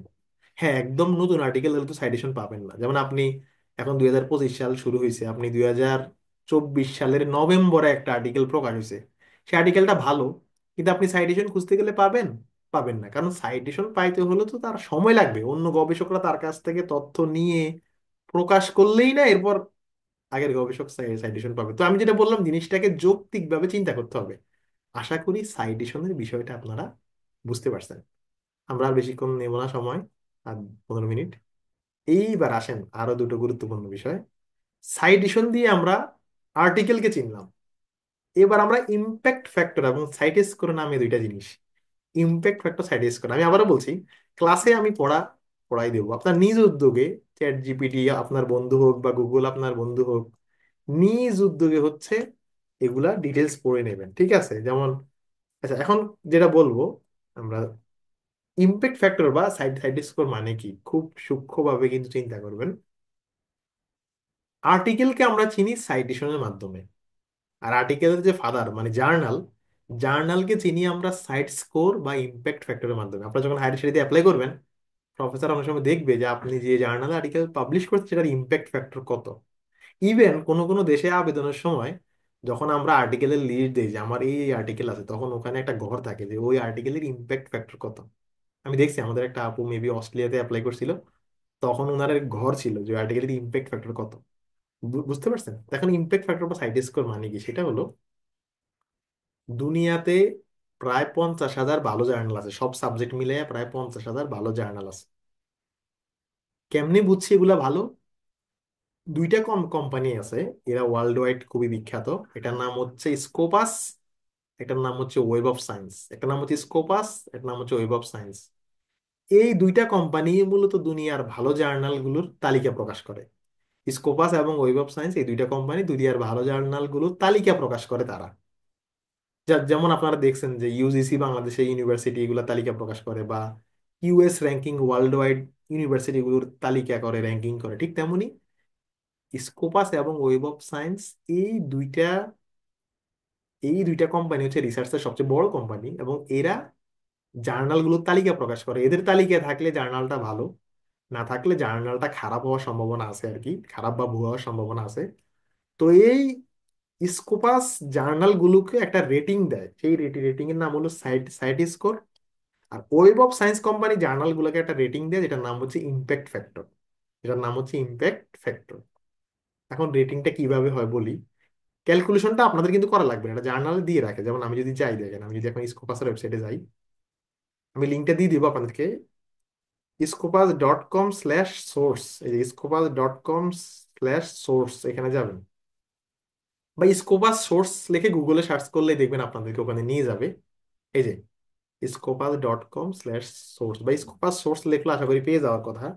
এই যে স্কোপাস সোর্স লিখে যদি গুগল করেন, গুগল করলে আপনাদেরকে আশা করি এই যে স্কোপাস তার সোর্সে নিয়ে যাবে। হ্যাঁ, এই যে নিয়ে গেছে, গুগল করেও ঢুকতে পারবেন। আমি সবসময় সহজভাবে দেখাই যেন আপনাদের মধ্যে যিনি সবচেয়ে দুর্বল আছে তিনি যেন বুঝেন। তো দেখেন, আমরা স্কোপাসের ওয়েবসাইটে গেলাম, স্কোপাস কোম্পানি তারা ভালো জার্নালগুলো তালিকা প্রকাশ করে। দুনিয়াতে 47,000 জার্নাল আছে ভালো, সব সাবজেক্ট মিলিয়ে 47,000 ভালো জার্নাল আছে, ঠিক আছে? এখন দেখেন, মনে করেন আপনি এই যে সাবজেক্ট এরিয়া লেখা আছে, সাবজেক্ট এরিয়া ঢুকলাম, ঢুকে এইবার আপনি জানতে চান যে আপনার সাবজেক্টে কোন কোন জার্নাল গুলো আছে। আপনি হয়তো ফুড সায়েন্সের শিক্ষার্থী, আপনি তাহলে স্কোপাসে ঢুকে সাবজেক্ট এরিয়া গেলেন, এরপর ফুড সায়েন্স লিখে অ্যাপ্লাইতে ক্লিক করলেন। তাহলে ফুড সায়েন্স রিলেটেড জার্নাল গুলো আপনাকে দেখাবে। দেখেন এই যে ফুড সায়েন্স রিলেটেড জার্নাল আছে দুনিয়াতে 539টা আছে ফুড সায়েন্স রিলেটেড জার্নাল, 539টা ফুড সায়েন্স রিলেটেড জার্নাল আছে, এবং সেগুলোর একটা সাইট স্কোর আছে। এই যে প্রথম প্রথম দিকে একটু বেশি গুলাই দেখাচ্ছে, দেখেন এই যে সাইটে সাইট স্কোর 12, সাইট স্কোর 13। আচ্ছা, সাইট স্কোর মানে কি বলতেছি তো, এভাবে যে যার ব্যাকগ্রাউন্ডে কোন কোন জার্নাল আছে জানতে চান, সবচেয়ে অথেন্টিক তালিকা পাবেন স্কোপাসের ওয়েবসাইটে। স্কোপাসে ঢুকবেন, ঢুকে এখানে সাবজেক্ট এরিয়া সিলেক্ট করবেন, এরপর আপনার সাবজেক্ট, অনেকে বলবেন ভাই একটু লয়েরটা দেখান, ভাই একটু অমুক সাবজেক্টটা দেখান, সব সাবজেক্টই আছে। আপনি স্কোপাসে ঢুকে, যে আমি বায়োটেকনোলজি দিলাম, অ্যাপ্লাইতে ক্লিক করলাম, অ্যাপ্লাইতে ক্লিক করে দেখেন বায়োটেকনোলজি ফিল্ডে 446টা জার্নাল আছে ওয়ার্ল্ড ওয়াইড। যেমন সেগুলোর একটা সাইড স্কোর এখানে দেওয়া আছে। সাইড স্কোর কি কিন্তু বলতেছি, তো আমি বললাম যে সব সাবজেক্টেরই এখানে আছে। নিজ উদ্যোগে নিজ সাবজেক্ট খুঁজে দেখেন আপনার সাবজেক্টে কয়টা ভালো জার্নাল দুনিয়াতে আছে। দুইটা কোম্পানি, স্কোপাস একটা কোম্পানি আর ওয়েব অফ সায়েন্স একটা কোম্পানি। আপনি যদি গুগলে সার্চ করেন ওয়েব অফ সায়েন্স, এই যে ওয়েব অফ সায়েন্স,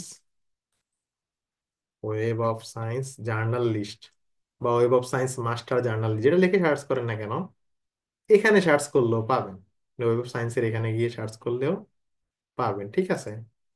মনে করেন আমি একটা জার্নালের নাম লিখে সার্চ করলাম, সার্চ করার পরে এবার দেখবো এই জার্নালটা এখানে আছে কিনা। ওকে। তো এই ওয়েব অফ সায়েন্সে গিয়েও আপনারা সার্চ করতে পারবেন, আরো অনেক ওয়েব সায়েন্স নিয়ে ডিটেলস বলার আগে আমি আর বললাম না। তো এই দুইটা কোম্পানির আওতাভুক্ত জার্নাল হইলে সেই জার্নালটাকে ভালো জার্নাল বলা হয়। এবং কতটা ভালো সেটা নির্ভর করবে তার ইমপ্যাক্ট ফ্যাক্টর বা সাইড স্কোরের উপর। ক্যালকুলেশনটা বলে দিই, সোজা কথায় যদি বলি, আমি আবার বলে এটা জটিল লাগবে। একটা জার্নালে 2 বছরে যতগুলো আর্টিকেল পাবলিশ হয় তারা গড়ে যত সাইটেশন পায় তাকে বলে ওই জার্নালের ইমপ্যাক্ট ফ্যাক্টর। আর 3 বছরের যদি হিসাব হয় তাকে বলে সাইট স্কোর। মানে কি বলি, ধরেন জার্নালের নাম হচ্ছে জার্নাল অফ সোশোলজি, কথার কথা জার্নাল অফ সোশোলজি। এই জার্নাল 2023 সালে 10টা আর্টিকেল প্রকাশ করছে, 2024 সালে 10টা আর্টিকেল প্রকাশ করছে, 2025 সালে এসে দেখা গেল গত 2 বছরে যে 20টা আর্টিকেল প্রকাশ হয়েছে এই 20টা আর্টিকেল 40টা সাইটেশন পাইছে।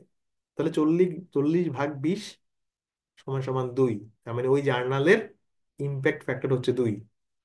বুঝছেন? মানে এক কথা আমি আবার বলি, এটা আপনার বের করা লাগবে, এটা জার্নাল দিয়ে রাখে। এক কথা বললে, জার্নালগুলো 2 বছরে গড়ে কত সাইটেশন পায় এটাকে বলে ইম্প্যাক্ট ফ্যাক্টর, 3 বছরে গড়ে কত সাইটেশন পায় এটাকে বলে সাইট স্কোর। এগুলা ওই স্কোপাস বা ওয়েবসাইটের ওয়েবসাইটে গেলেই বোঝা যাবে। ইম্প্যাক্ট ফ্যাক্টর বা সাইট স্কোর আছে, আছে মানেই জার্নালটা ভালো। ইম্প্যাক্ট ফ্যাক্টর বা সাইট স্কোর আছে মানেই জার্নালটা ভালো। তা শিওর হয়ে নেবেন স্কোপাসের ওয়েবসাইটে গিয়ে যে আসলে এটার ইম্প্যাক্ট ফ্যাক্টর বা সাইট স্কোর আছে কিনা, থাকলেই জার্নালটা ভালো। এবার বেশিরভাগ জার্নালেরই দেখবেন ইম্প্যাক্ট ফ্যাক্টর 1 থেকে 5। কোনো কোনো জার্নালের ইম্প্যাক্ট ফ্যাক্টর হয়তো একটু বেশি, মানে যেগুলো খুবই টপ সেগুলোর 5-এর বেশি, কিন্তু ইন জেনারেলি বেশিরভাগই 0 থেকে 5-এর মধ্যেই ইম্প্যাক্ট ফ্যাক্টর বা সাইড স্কোর হয়। এটা আপনার বের করা লাগবে না, এটা জার্নালের কাজ। আমি জাস্ট বিষয়টা বুঝাই দিলাম আর কি আপনাদেরকে। দেখবেন ওয়ার্ল্ড ওয়াইড কিছু কিছু জার্নাল আছে এদের ইম্প্যাক্ট ফ্যাক্টর খুব বেশি, কারণ এরা খুব রিনাউন্ডের জন্য।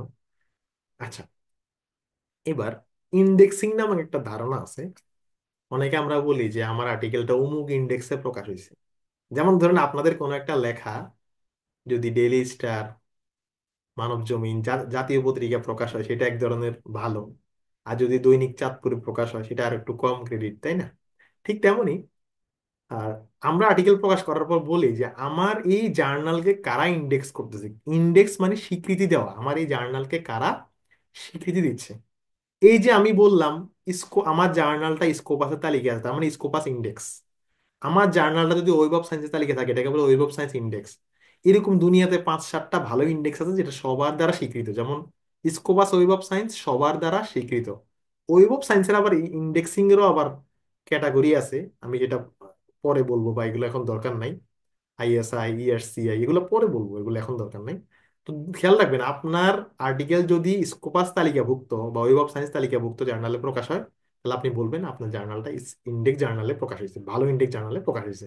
এর বাইরে বিজনেস ব্যাকগ্রাউন্ডের জন্য একটা ইন্ডেক্স আছে বিখ্যাত, এবিডিসি, অস্ট্রেলিয়ান বিন অস্ট্রেলিয়ান বিজনেস ডিন কাউন্সিল। আবার দোয়াজ এর ইন্ডেক্সটাও ভালো, এগুলো ওয়ার্ল্ড ওয়াইড স্বীকৃত। তো আমি সোজা কথা বলে দিই, স্কোপাস এবং ওয়েব অফ সায়েন্সের তালিকাভুক্ত জার্নাল হলেই আপনি বলবেন আপনারটা ইন্ডেক্স জার্নালে প্রকাশ হয়েছে, আপনার আর কোনো টেনশন নাই, ঠিক আছে। ও একটা জিনিস বলতে মনে নেই, সেটিও নাই। Q1 Q2 জার্নাল মানে কি? অনেকে বলেন যে ভাই আমার অমুক স্যার পোস্ট করছে তার আর্টিকেল Q2 জার্নালে প্রকাশ হয়েছে, তাহলে Q2 মানেটা আসলে কি? ভাই কিউর বিষয়টা আসলে কি, যে ক্লাসের শুরুতে যে কিউর কথা বললেন, কিউ মানে কি? কিউর মানে হচ্ছে, দেখেন, আমরা যদি স্কোপাসে যাই, স্কোপাসের ওয়েবসাইটে যাই, তাহলে আমরা 47,000 জার্নাল আছে আমরা দেখলাম। খেয়াল রাখবেন যে স্কোপাসে যে 47,000 জার্নাল আছে সবগুলা জার্নালই ভালো। এই ভালোকে আবার 4 ভাগে ভাগ করা হয়েছে। এই ভালোকে 4 ভাগে ভাগ ভাগ করা হয়েছে, Q1 Q2 Q3 Q4। Q1 Q2 Q3 Q4। তো বুঝতে পারতেছেন Q1 মানে সেরা 25% জার্নালকে বলে Q1 জার্নাল। আর এই ভালোর মধ্যে যারা পরের 25% তাকে বলে Q2। কিন্তু এখানে কথা আছে, কথা হলো এইটা ওভারঅল হিসাব করে না। যেমন ধরেন আপনার সাবজেক্ট হলো সিএসি, আপনার সিএসসি ফিল্ডে যদি কোনো একটা Q1 জার্নালে আর্টিকেল প্রকাশ করেন সেটা বুঝায় সিএসসি ফিল্ডে যত জার্নাল আছে তার মধ্যে সেরা 25% জার্নালের মধ্যে আপনার জার্নালটা পড়তেছে, এটাকে বলে Q1। সেরা 50%-এর মধ্যে আপনার জার্নালটা পড়তেছে 25 থেকে 50, এটাকে বলে Q2। এখন বলতে পারেন আমি কেমনে বুঝবো কিউ ওয়ান নাকি কিউ টু? উত্তর হচ্ছে যে এই যে সাবজেক্ট এরিয়া যাবেন, ধরুন আপনি প্রথমে সাবজেক্ট এরিয়া গেছেন, এরিয়া গিয়ে আপনার সাবজেক্ট হচ্ছে লেটস সে, কোন সাবজেক্ট দিতে হবে, একটা সাবজেক্ট দেই, মনে করেন সাবজেক্ট হচ্ছে যে কম্পিউটার সায়েন্স, দিলাম কম্পিউটার সায়েন্স, আপনার সাবজেক্ট হলো কম্পিউটার সায়েন্স। কম্পিউটার সায়েন্সের সব জার্নাল এখানে দেখাচ্ছে। এবার আপনি এখানে দেখেন বাম দিকে কাস্টমাইজ করার জায়গা আছে যে quartile one, quartile two, quartile three, quartile four. আপনি কোয়ার্টাইল ওয়ানে যদি ক্লিক করেন তাহলে কিউ ওয়ান জার্নালগুলো দেখাবে। কোয়ার্টাইল টু যদি ক্লিক করে এরপর অ্যাপ্লাইতে ক্লিক করেন তাহলে এই ফিল্ডের কিউ টু জার্নালগুলো দেখাবে, কিউ টু জার্নালগুলো দেখাবে। তো যারা আমরা নতুন তারা চেষ্টা করুন, যেটা আমাদের আর্টিকেলের মান হয়তো অতটা হাই কোয়ালিটি হবে না, আপনারা সবসময় কিউ টু বা কিউ থ্রি টার্গেট করবেন। কিউ ফোর আবার ভালো হইলেও এটা একটু আবার মানে খারাপের কাছাকাছি, তো এই জন্য কিউ ফোরটা অ্যাভয়েড করে আপনারা যারা নতুন সবসময় কিউ টু বা কিউ থ্রি টার্গেট টার্গেট করবেন। তো আশা করি কিউ ওয়ান কিউ টু বুঝছেন আপনার সাবজেক্টে সেরা কত শতাংশের মধ্যে ওই পড়তে, যেমন আমার যে আর্টিকেল গুলো ক্লাসের শুরুতে যে আমি বললাম যে এই যে আমার যে আর্টিকেল গুলো, যে কয়টা আর্টিকেল আছে সেগুলা কতটুকু কিউ ওয়ান কিউ টু তে, এই যে দেখছেন এখানে কিউ ওয়ান হচ্ছে 42%, কিউ টু হচ্ছে 75%, ঠিক আছে?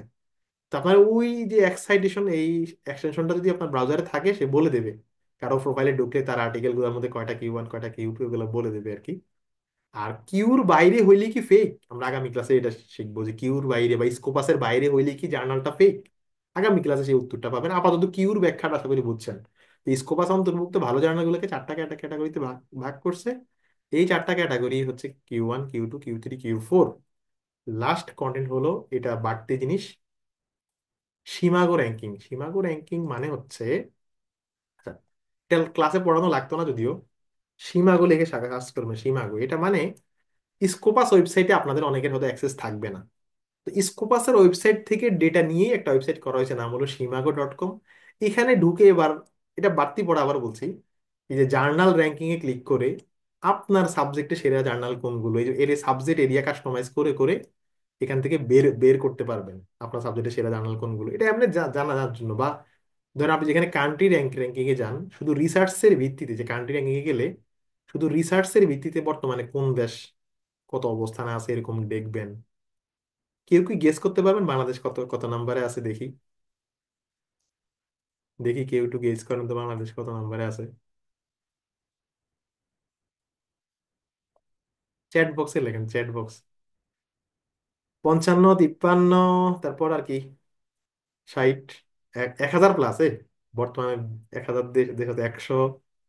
বাংলাদেশ রিসার্চ আর্টিকেল প্রকাশের দিক থেকে ওয়ার্ল্ড ওয়াইড কত নম্বরে আছে? অনেকে অনেক কিছু লিখছেন। আচ্ছা আমি চ্যাট, ওকে, বাংলাদেশ হচ্ছে, আমরা আগের বেসে চেক করছি এই জন্য আমি জানি বাংলাদেশ 61 নম্বরে আছে। মানে world wide Scopus index journal article প্রকাশের দিক থেকে বাংলাদেশ বর্তমানে 61 নম্বরে আছে। বাংলাদেশের আগে আছে আলজেরিয়া এবং বুলগেরিয়া, ঠিক আছে? এই ওয়েবসাইটে একটু আপনি ঘাটাঘাটির জন্য দেখতে পারেন। এর বাইরে যে কোনো জার্নাল ভালো কিনা তো এই ওয়েবসাইটের হোমে গিয়ে সার্চ করলেই পারবেন আর কি। মানে এই ওয়েবসাইটে গিয়ে যে কোনো একটা জার্নাল সার্চ করলেই এটা স্কোপাসের তালিকা আছে কিনা সে দেখাবে আর কি, ঠিক আছে?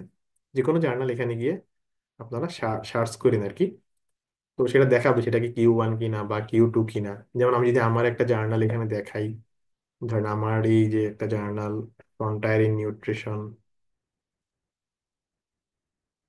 এই যে ফ্রন্টায়ার ইন নিউট্রিশন, এটা আমি এই যে সীমাগো ওয়েবসাইটে যাই, ওখানে গিয়ে যদি সার্চ করি, তো যে কোনো এই ওয়েবসাইটটা ভালো, মানে এই যে জার্নালটা দেখাচ্ছে এবং নিচে গেলে দেখবেন এটা কি কিউ ওয়ান নাকি কিউ টু।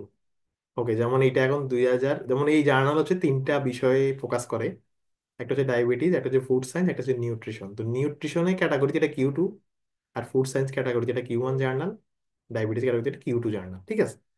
তো যাই হোক, আপনারা এই যে স্কোপাসের ওয়েবসাইটে অ্যাক্সেস না পেলে সীমাগো ওয়েবসাইট থেকে অ্যাক্সেস পেয়ে নিন। তা আমরা যদি সাম আপ করি আজকের ক্লাসকে, দিন আপনাদের প্রশ্ন নেব। খুব বেশি কিছু শিখি না আজকের ক্লাসে, আমরা শিখেছি যে আর্টিকেল কোথায় সার্চ করব কিছু নাম, কিভাবে সার্চ করব কিছু টেকনিক। এর বাইরে ভালো আর্টিকেল চেনার যে হোলিস্টিক কিছু অ্যাপ্রোচ আছে, যেমন জার্নালের ইম্প্যাক্ট ফ্যাক্টর, আর্টিকেলের সাইটেশন, ডেট কাস্টমাইজেশন এবং ইন্ডেক্সিং নিয়ে কিছু আলাপ আমরা আজকে করেছি। এগুলো আমাদের ধীরে ধীরে লাগবে, মানে এটা তো একদিনে ডেভেলপ হবে না, আস্তে আস্তে আস্তে আস্তে আপনারা এগুলো আপনাদের কাজে লাগবে। প্রশ্ন নেওয়ার আগে বলি, যদি আপনাদের কেউ কোর্সে যুক্ত হতে চায়, যেহেতু আমরা কাইন্ড অফ উন্মুক্ত ভাবে ক্লাস করে, আপনাদের কেউ যুক্ত হতে চাইলে নিজেই ফেসবুক চ্যাট গ্রুপে অ্যাড করে দেবেন তাকে ডিটেলস বলে, যদি রিয়েলি যুক্ত হতে চায়। এবং অবশ্যই সেটা রনি ভাইকে জানাবেন, যদি কেউ যুক্ত হতে চায় আগামী 2 দিনের মধ্যে অ্যাড করবেন। যদি যুক্ত হতে চায় আর কি কেউ। আর যে কোনো প্রশ্ন, আপনাদের পার্সোনাল প্রশ্ন, কোর্সের অ্যাডমিনিস্ট্রেশন সংক্রান্ত হলে রনি ভাইকে জানাবেন, কন্টেন্ট সংক্রান্ত হলে আমার হোয়াটসঅ্যাপে জানাবেন। ব্যাচের শুরুতে আমাদের একটু ব্যস্ততা অনেক বেশি থাকে, যেহেতু আরো আরো কাজও থাকে, নিজেদের পার্সোনাল অ্যাপ্লিকেশন, হায়ার স্টাডি। তাও যে কোনো আপনাদের পার্সোনাল প্রশ্ন জানাই, যে একটা কোর্স 3-4 মাস ধরে চলবে, তার মানে মাল্টিপল টাইমে আপনার সাথে ইন্টারাকশন হবে। প্রথম একটা দুইটা ক্লাস হয়তো কোশ্চেন করার সুযোগটা কম হবে, কিন্তু পুরো কোর্স জুড়েই আপনি আমাদের কাছ থেকে অনেক কিছু ইনশাল্লাহ নিতে পারবেন।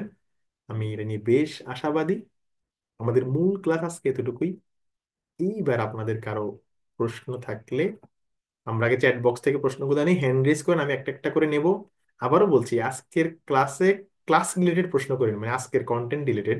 কারণ প্রথম প্রথম ব্যাচে অনেকেই ভাই আর্টিকেল পাবলিশ করব কিভাবে, টপিক কিভাবে ঠিক করব, এগুলো সবগুলো নিয়ে আমাদের আলাদা আলাদা ক্লাস আছে।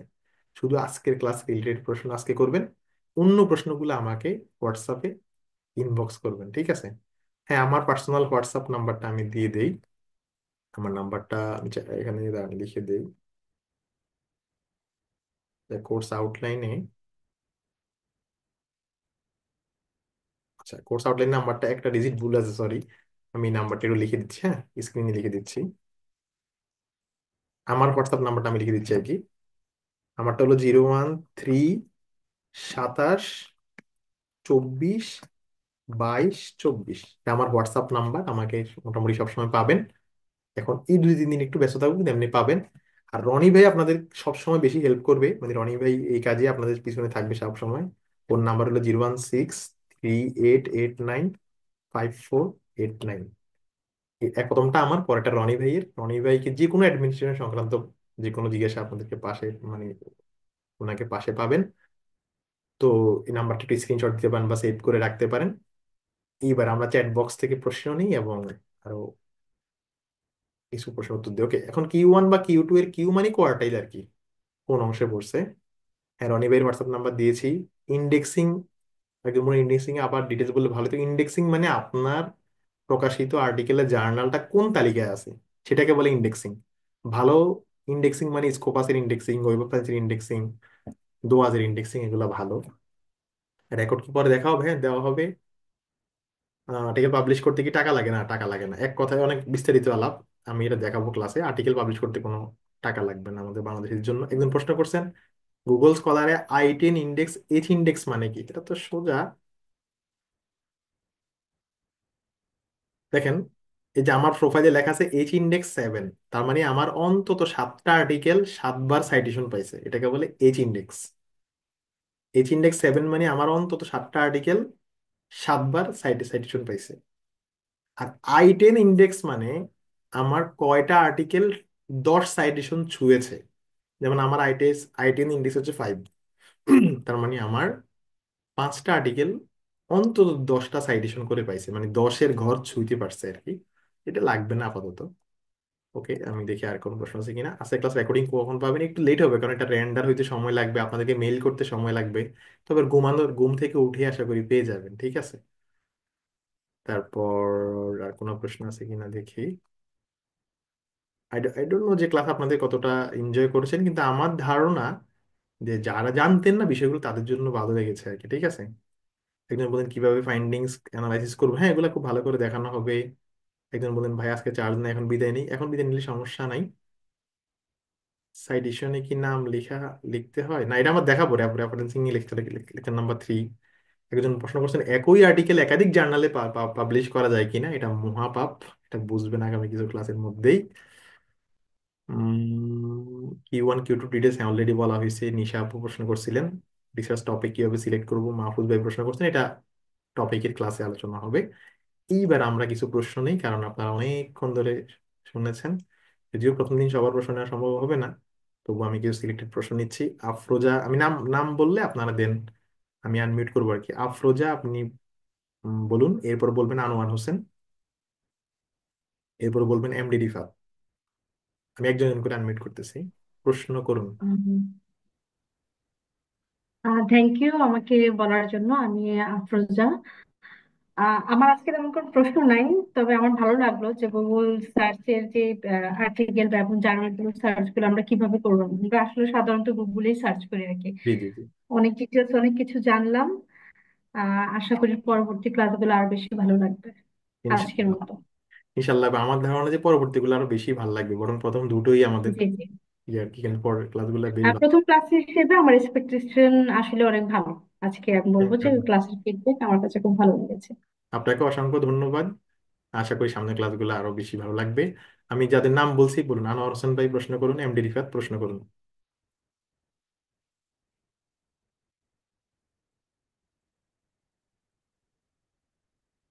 হ্যান্ড রেজ যারা করছেন আমি আনমিউট করছি। আচ্ছা, একজন আসুস নামে আছেন, আপনি প্রশ্ন করুন। এরপর মাহফুজ নাম একজন আছেন, হাত তুলেছেন, প্রশ্ন করুন। হ্যালো, আসসালামু আসসালামু আলাইকুম। আমি আলাইকুম। মোহাম্মদ রিফাত বলছিলাম। আচ্ছা, রিফাত ভাই আগে প্রশ্ন করুন, দেন মাহফুজ ভাই করবেন। ভাই আমার ক্লাসগুলো প্রসঙ্গ ভালো লেগেছে, কিন্তু আমার একটা জানার বিষয় ছিল। শিওর। আমার ফেব্রুয়ারি মাসে ভাই আমার সেমিস্টার হুম, হুম। ফাইনাল পরীক্ষা। তো আমার মানে বিবি আমি লাস্টের দিকে, তো আমার এটার জন্য মানে এই সেশনটা আমার জন্য গুরুত্বপূর্ণ। মানে আগস্টের আগে তো আর কোর্স চালু হবে না। আমি বলি আসলে তো কি, আমি আমাদের এখানে সবারই ব্যস্ততা আছে, মানে ব্যস্ততা নাই কার বলেন? আমাদের সবারই প্রতিদিন কাজ করতে করতে ঘুমাতে ঘুমাতে 2-3টা বাজে এখন। বিষয়টা হলো যে আমাদের কোর্সে তো ধরেন মানে সপ্তাহে মাত্র আমাদের ধরেন সব মিলে 4.5 ঘন্টা আপনাদের ক্লাস, 1.5 ঘন্টা যদি ক্লাস ধরি, আবার কিছু ক্লাস স্কিপও করতে পারবেন, সেটা আমিও বলে দেবো যে কোন ক্লাসগুলো একটু পরে করলে হবে। আমি আমি বলছিলাম আমি ভাইয়া যদি আমি বলছি ফেব্রুয়ারি।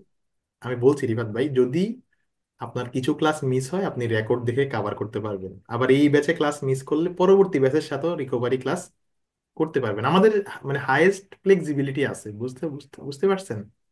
ওটা আমি বুঝতে চাই, আমি শুধু জানতে চাচ্ছিলাম যে ফেব্রুয়ারির 15 তারিখ থেকে ফেব্রুয়ারি 28 তারিখ পর্যন্ত মানে এই টাইম লাইনটা যদি দুই তিনটার আসসালামু বেশি আলাইকুম ভাইয়া, ক্লাস না আমি নেন তাহলে খুব থার্ড ভালো হয়। ইয়ার। না না, এটা শুধু আসলে আমরা একজনের উপর চিন্তা করে আমরা চাইলে কোনো পলিসি করতে পারবো না। এমনিতে ফেব্রুয়ারির আর ভাইয়া আঠাশ আরেকটা শেষ কথা ছিল ক্লাস ভাইয়া, নেই। আমাদের জন্য একটু যারা স্টুডেন্ট রানিং না না না, ওনাদের জন্য কোর্স রিফাত ফিটা ভাই একটু আপনি, কনসিডার করা দরকার। না আর রিফাত ভাই আপনি, যারা মনে করেন জব করে। না না রিফাত ভাই কিছু মনে করেন না।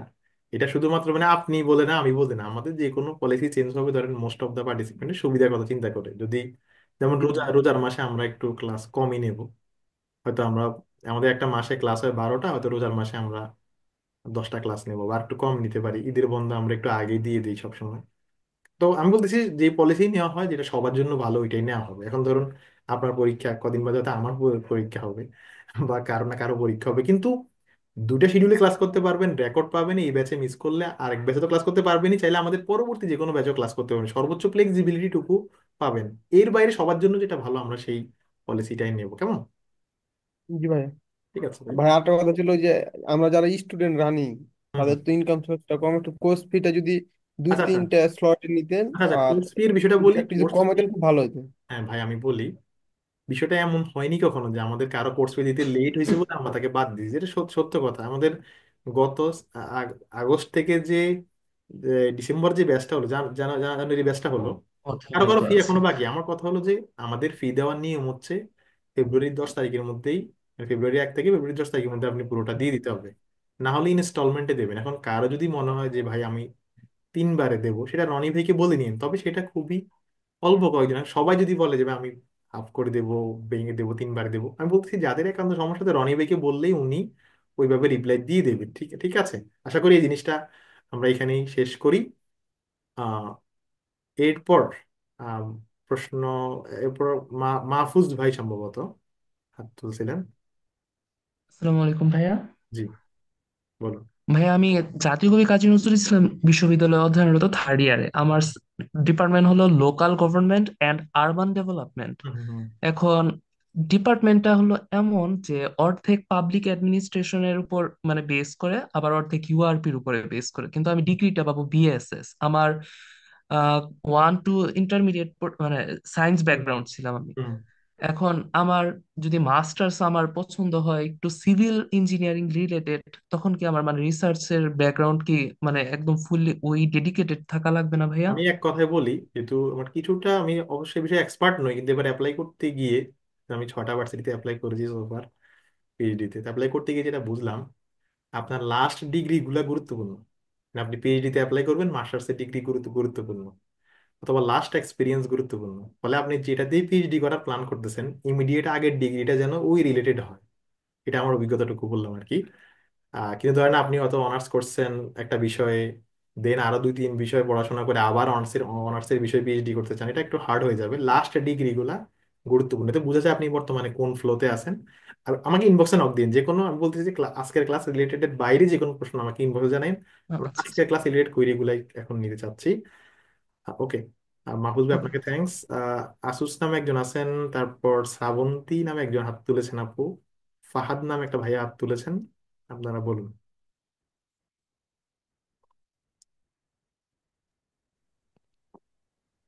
আমরা সংকোচ ছাড়া প্রশ্ন করি।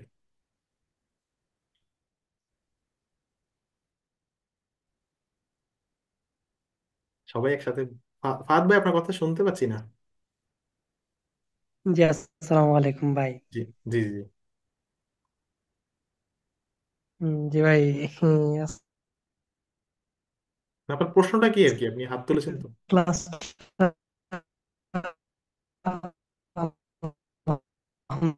ফাহাদ ভাই আপনার একটু নেট সমস্যা ভাই। ঠিক আছে ভাই, ফাহাদ ভাই আপনার একটু নেট সমস্যা। ফাহাদ ভাই, ফাহাদ ভাই একটু আপনার নেট সিরিয়াস ছিল সমস্যা। ফাহাদ ভাই আপনার নেট সমস্যা, আপনি প্রবলেম হতেছে ভাই। ইনবক্সে জানান কেমন। ওকে, এরপর প্রণয় ভাই, আহ, তারপর শ্রাবন্তী আপু, আপনারা একটু কাইন্ডলি প্রশ্ন করুন। ভাই আসসালামু আলাইকুম। জি বলুন জি।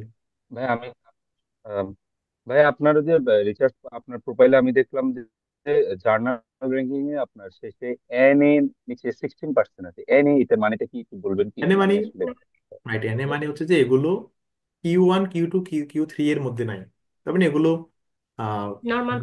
মানে এই স্কোপাসের বাইরে আর কি। তবে এই আচ্ছা টুলসটা আচ্ছা, থ্যাংক অলমোস্ট ইউ। অ্যাকুরেট, সাথে কিছু ভুল ত্রুটি থাকতে পারে। ওকে। আর নাইদা আক্তার পলি হাত তুলেছেন, আমি যাদের নাম বলছি আপনারা একজন একজন করে প্রশ্ন করে ফেলুন এখন। ভাইয়া আসসালামু আলাইকুম। জি। Thank you. ভাইয়া আমার হচ্ছে দুইটা কোয়েশ্চেন ছিল। ফার্স্ট কোয়েশ্চেন হচ্ছে আমি যেমন আমার পাবলিশড আমার গুগল স্কলার প্রোফাইল যে দেখছি, তো জার্নালের নামের পাশে পাবলিশার, যেমন আপনি পাবলিশার নিয়ে কথা বলেছেন, এটা কিভাবে খুব সহজে আমি জানতে পারবো? আমি যদি গুগল স্কলারে অনেক আর্টিকেল দেখি, আপু তো যে না, খুব সহজ কোনো উপায়? না না, এটা সহজই আপু। বিষয়টা হলো আর কিছু টুলস আছে, টুলসের কাজ আমরা পরে দেখাবো। এমনিতে যে কোনো ওই নিচেই হুম হুম। দেখবেন এই যে লেখা আছে ফ্রন্টায়ার ইন নিউট্রিশন, ফ্রন্টায়ার হচ্ছে পাবলিশার। আমি বলতে পারেন আমি কেমনে বুঝবো এটা পাবলিশার? আর্টিকেলটার উপর হ্যাঁ, ক্লিক আমি করেন, আর্টিকেলটা জি জি। আর্টিকেলের উপর ক্লিক করেন, ক্লিক করার সাথে সাথে এবার দেখেন তো এখানে লেখা আছে। হ্যাঁ, কিন্তু আমি কেন আমার এটা এখানে দেখতে পেলাম না? আমি এক্সটেনশনটাও নিয়েছি, আমি Q1 আপু Q2 এগুলো নামের দেখতে নামের উপর পাচ্ছি। ক্লিক করেন, এই নামের উপর আমারও click করে- ফ্রন্টায়ার্স ইন পাবলিক হেলথ একটা আছে। ও আচ্ছা, ইয়া, ফ্রন্টায়ার্স মিডিয়া আছে, হ্যাঁ আমারও কিন্তু সেম আপু জার্নালে পাবলিকেশন নামের উপর আছে। ক্লিক করলেই আর্টিকেলটা একটু ভিতরে নিয়ে যাবে, তখন দেখেন এই যে পাবলিশারের নামটা আপনাকে দেখাবে। আচ্ছা, আমি কনফিউজড কেন হয়েছি, কারণ মেক্সটেসল জার্নাল এবং পাবলিশারের নামও আবার মেক্সটেসল জার্নাল, মানে এটা আমার আরেকটা হতে আর্টিকেল। পারে। না না আপু, আমি হতে পারে। কনফিউজ অনেক হয়েছি। সময় পাবলিশারের নাম আর জার্নালের নাম এক হয়, মানে ওই পাবলিশারের ওটা ভালো জার্নাল হলে, দিচ্ছি। মেইন জার্নাল হলে তখন একই নাম হয়। I C.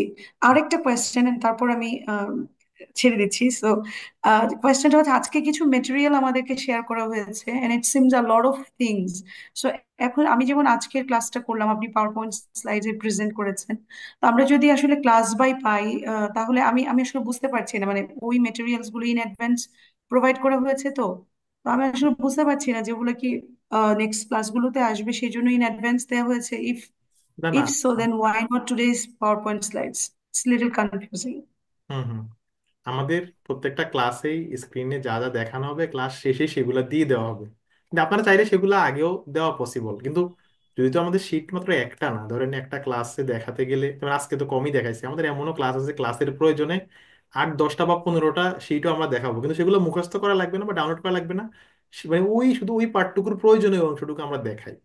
তো এই জন্য যদি এমন হতো যে শুধু একটা বুক থাকতো, আমরা সেটা রেডি করার ট্রাই করছি যে আলাদা ক্লাস বাই ক্লাস শুধু একটা হ্যান্ড বুক থাকবে আর কি, সেটা আমরা দিয়ে দেবো। কিন্তু ধরুন যেমন আজকের ক্লাসে একটা পাওয়ার পয়েন্ট স্লাইড দেখানো হয়েছে, আবার কিছু নমুনা টাইটেল দেখানো হয়েছে, এটা জাস্ট মানে ক্লাসে দেখানোর সুবিধার্থে, যেহেতু মাল্টিপল স্লাইড, এই জন্য আগে দিয়ে দিলে আপনারা একটু খেয়ালই ফেলবেন যে কোনটা ফলো করবেন। কিন্তু আপনারা চাইলে সেটাও আগে দিয়ে দেওয়া যায়, এটা আমাদের কোনো মানে সমস্যা না আর কি, যে চাইলে। আচ্ছা, আমি একটা ইমেল পেয়েছি, সেখানে অনেক মেটেরিয়াল ছিল, আমি জানি না এটাও ছিল কিনা। না না আপু, মানে এটা ছিল অনেক। ছিল ছিল আমি বলি আপু, আপনি তো কোর্স কিনে নিয়েছেন এবং প্লাস এখন লাইভ ব্যাচে ক্লাস করছেন, এই জন্য আপনি আগেই সব পেয়ে গেছেন। বুঝতে পারছেন? ও আচ্ছা, ওকে ওকে, ঠিক আশা আছে, আশা থ্যাংক করি ইউ বিষয়টা ভাইয়া।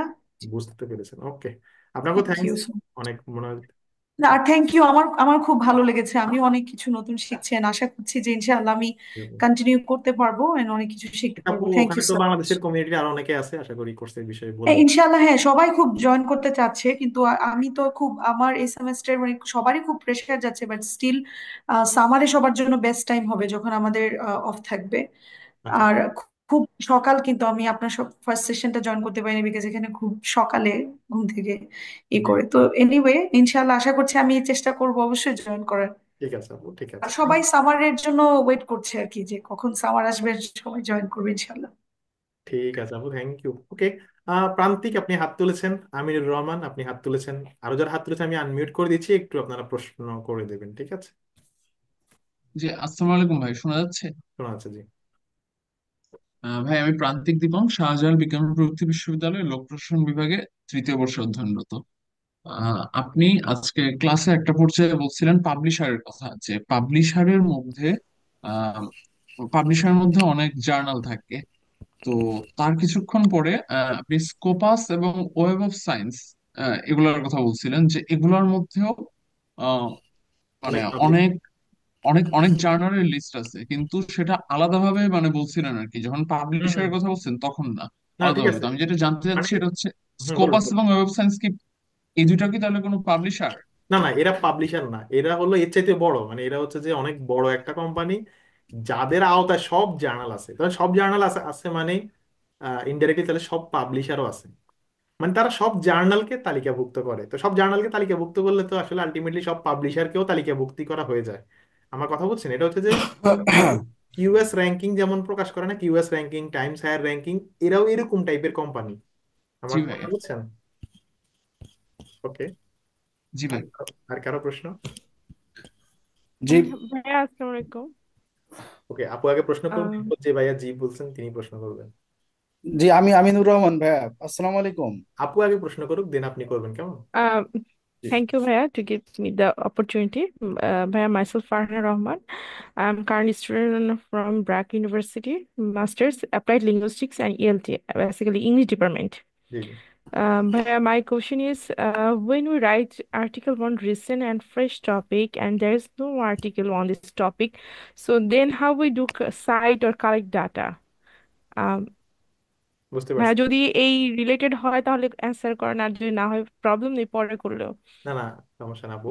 আমরা যেটা ভাবি যে মনে হয় এই বিষয়ে আর্টিকেল পাবো না, এটা কখনোই হবে না, কারণ একদম ওই রিলেটেড আর্টিকেলই লাগবে তা না, সিমিলার আর্টিকেল আমাদের লাগে। ফলে আমরা যখন ইন্ট্রোডাকশনে ক্লাস করব, তখন আপনি দেখবেন মাস্ট সিমিলার আর্টিকেল পাবেন। এখন আপনি আমাকে এমন কোনো টপিক বলতে পারবেন না যে টপিকে একটা আর্টিকেলও নাই। ওই টপিকে সিমিলার টপিকে হলেও অবশ্যই আছে, যদি একটা না অন্তত 100টা করে থাকবে। আপনি নিজেই গুগল আহ, স্কলারে সার্চ করে দেখুন আপনার যে ইন্টারেস্টের বিষয়, সেটা ছোট কিওয়ার্ড দিয়ে গুগল স্কলারে সার্চ করে দেখুন, 100% আর্টিকেল পাবেন। ভাইয়া, একটু ভেঙে ভেঙে বলি, আর 1 মিনিট সময় নেই যদি সমস্যা না থাকে। হুম আহ, সেটা হলো ভাই, আমাদের গত সেমিস্টার হলো মানে জুলাই যে মানে একটা অভ্যুত্থান হলো আমাদের দেশে, হুম এইটার উপর যে আমাদের যে দেওয়ালে যে লিখে, হুম হুম। এইটা যে ক্যালিগ্রাফি হুম বলে না হুম। কি, যাই হোক, এই যে জি। গ্রাফিতি, তা হ্যাঁ, আপনার কি মনে এই হয় দেওয়ালে, যে আপনার কি মনে হয় যে এই দেয়াল লিখন নিয়ে ওয়ার্ল্ড ওয়াইড কোনো দেশে আর কোনো আর্টিকেল প্রকাশ হয়নি? বাংলাদেশে হয়তো হয়নি, আর কোনো দেশেই হয়নি? অবশ্যই তো হয়েছে, বা হ্যাঁ, বিপ্লব। অবশ্যই হয়েছে। আহ, এগুলো সেটা আর কি, মানে আমি তখন তো আসলে রিসার্চ সম্পর্কে এত কিছু জানতাম না, তো আমার আসলে ওই সেমিস্টারটা খুব বাজে যায়, কারণ আমি আসলে ভালো করে রিসার্চটা করতে পারিনি। সেটা হলো, আমি বাংলাদেশে কোনো আর্টিকেল খুঁজে পাচ্ছিলাম না, কারণ আমার হলো অ্যাপ্লাইড লিঙ্গুইস্টিক, আমার তো আমি মানে বলি আপু, আমাদের কিছু আন্ডারস্ট্যান্ডিং এ একটু গ্যাপ আছে, এবং গ্যাপ থাকা স্বাভাবিক, আমরা তো এখনো লার্নিং ফেজে আছি সবাই। বাংলাদেশের নাই বলেই তো আপনি করছেন, এটাই আপনার গ্যাপ, আমরা জি, গ্যাপের ক্লাসে ক্লিয়ার করবো, কিন্তু ওয়ার্ল্ড ওয়াইড আছে, সেগুলো থেকে আপনি সাইট সাইট করবেন। বুঝতে পারছেন? মানে আমরা ওকে ভাইয়া, থ্যাংক ভুল ইউ। ভুল করি যেটা, সেটা হলো আমরা ভাবি যে আমরা বাংলাদেশের কন্টেক্সটে কাজ করতেছি, বাংলাদেশের কন্টেক্সটের আর্টিকেলকে সাইট করতে হবে। নো, আপনি ওয়ার্ল্ড ওয়াইড যে কোনো কন্টেক্সটের আর্টিকেলকে সাইট করবেন, বাংলাদেশে নাই বলেই তো আপনি কাজটা করছেন। ঠিক আছে? ওকে, ওকে আমি ভাই, থ্যাংক ইউ। আশা করি বুঝতে থ্যাংক ইউ। পেরেছেন। এবার ওই ভাইয়াটা বলুন, আমিনুর আপনি বলুন, দেন আবু রায়হান জি আপনি ভাই, বলবেন। আসসালামু আলাইকুম। জি, বলুন। ভাই, আপনাকে অসংখ্য ধন্যবাদ আমাকে সুযোগ দেওয়ার জন্য। আমার বেসিক একটা কোশ্চেন হলো যে আমার পড়ালেখার ব্যাকগ্রাউন্ড কমার্স, এবং আমার একটা প্রফেশনাল ডিগ্রিও আছে। হুম বাট আমার চিন্তা ভাবনা হলো যে ইসলামিক কোনো টপিকসের উপরে আমি পিএইচডি করতে চাই। হুম হুম। তো সেই ক্ষেত্রে আসলে আমার ব্যারিয়ারটা কোথায় বা কিভাবে এই, আমি এটা। আমি আপনাদেরকে একদম সহজ উপায় যদি বলি, আপনি যেই জি বিষয়ে পিএইচডি করতে চান এবং যেই দেশে, যেমন আমি জি হয়তো পিএইচডি করতে চাই, কারণ আমি PhD in educational technology in USA G requirement, আমি এটা নিয়ে সার্চ সার্চ করলাম বা ইউনিভার্সিটির নাম লিখে সার্চ করলাম, হ্যাঁ, জি পিএইচডি ইন এডুকেশন টেকনোলজি, মানে যেই যেই টপিকে কাজ করতে চান এটা লিখে জি আপনি সার্চ করবেন। এরপর যেই ইউনিভার্সিটিতে আপনি অ্যাপ্লাই করবেন, ধরেন আপনি জি ইউনিভার্সিটি অফ নর্দার্ন কলোরাডো এখানে অ্যাপ্লাই করবেন, আপনি দেখবেন ওদের রিকোয়ারমেন্ট আসলে কি। বুঝতে পারছেন, সবগুলা ইউএসএর জি ইউনিভার্সিটি বা ইউরোপ ইউনিভার্সিটি দেখবেন রিকোয়ারমেন্টটা ওখানে দেওয়া থাকে। সব ভার্সিটির ওয়েবসাইটে গেলেই এই যে ডিগ্রি রিকোয়ারমেন্ট লেখা আছে না, ডিগ্রি জি রিকোয়ারমেন্ট, জি এখানেই লেখা জি থাকবে রিকোয়ারমেন্ট কি।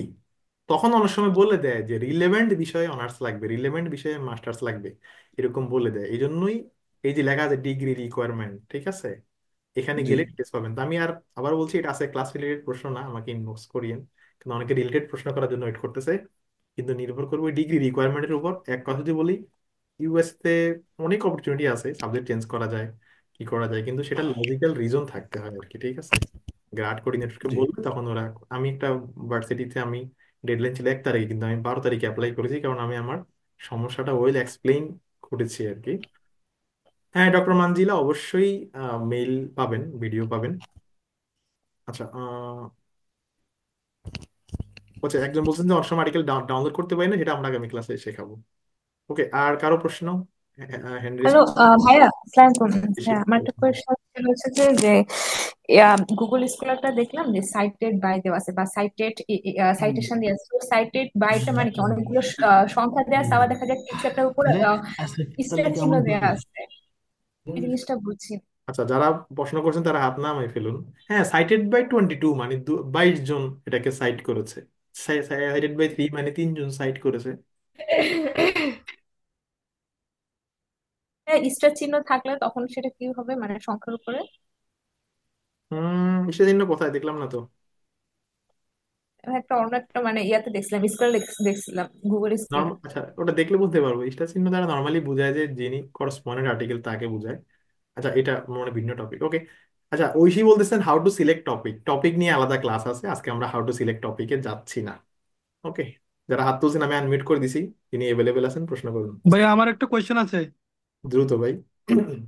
হ্যাঁ, আমার কোয়েশ্চেনটা হচ্ছে ভাই, আমি হচ্ছে স্যারকে প্রপোজালটা দিয়ে দিয়েছি মানে আমার টপিকটার উপরে।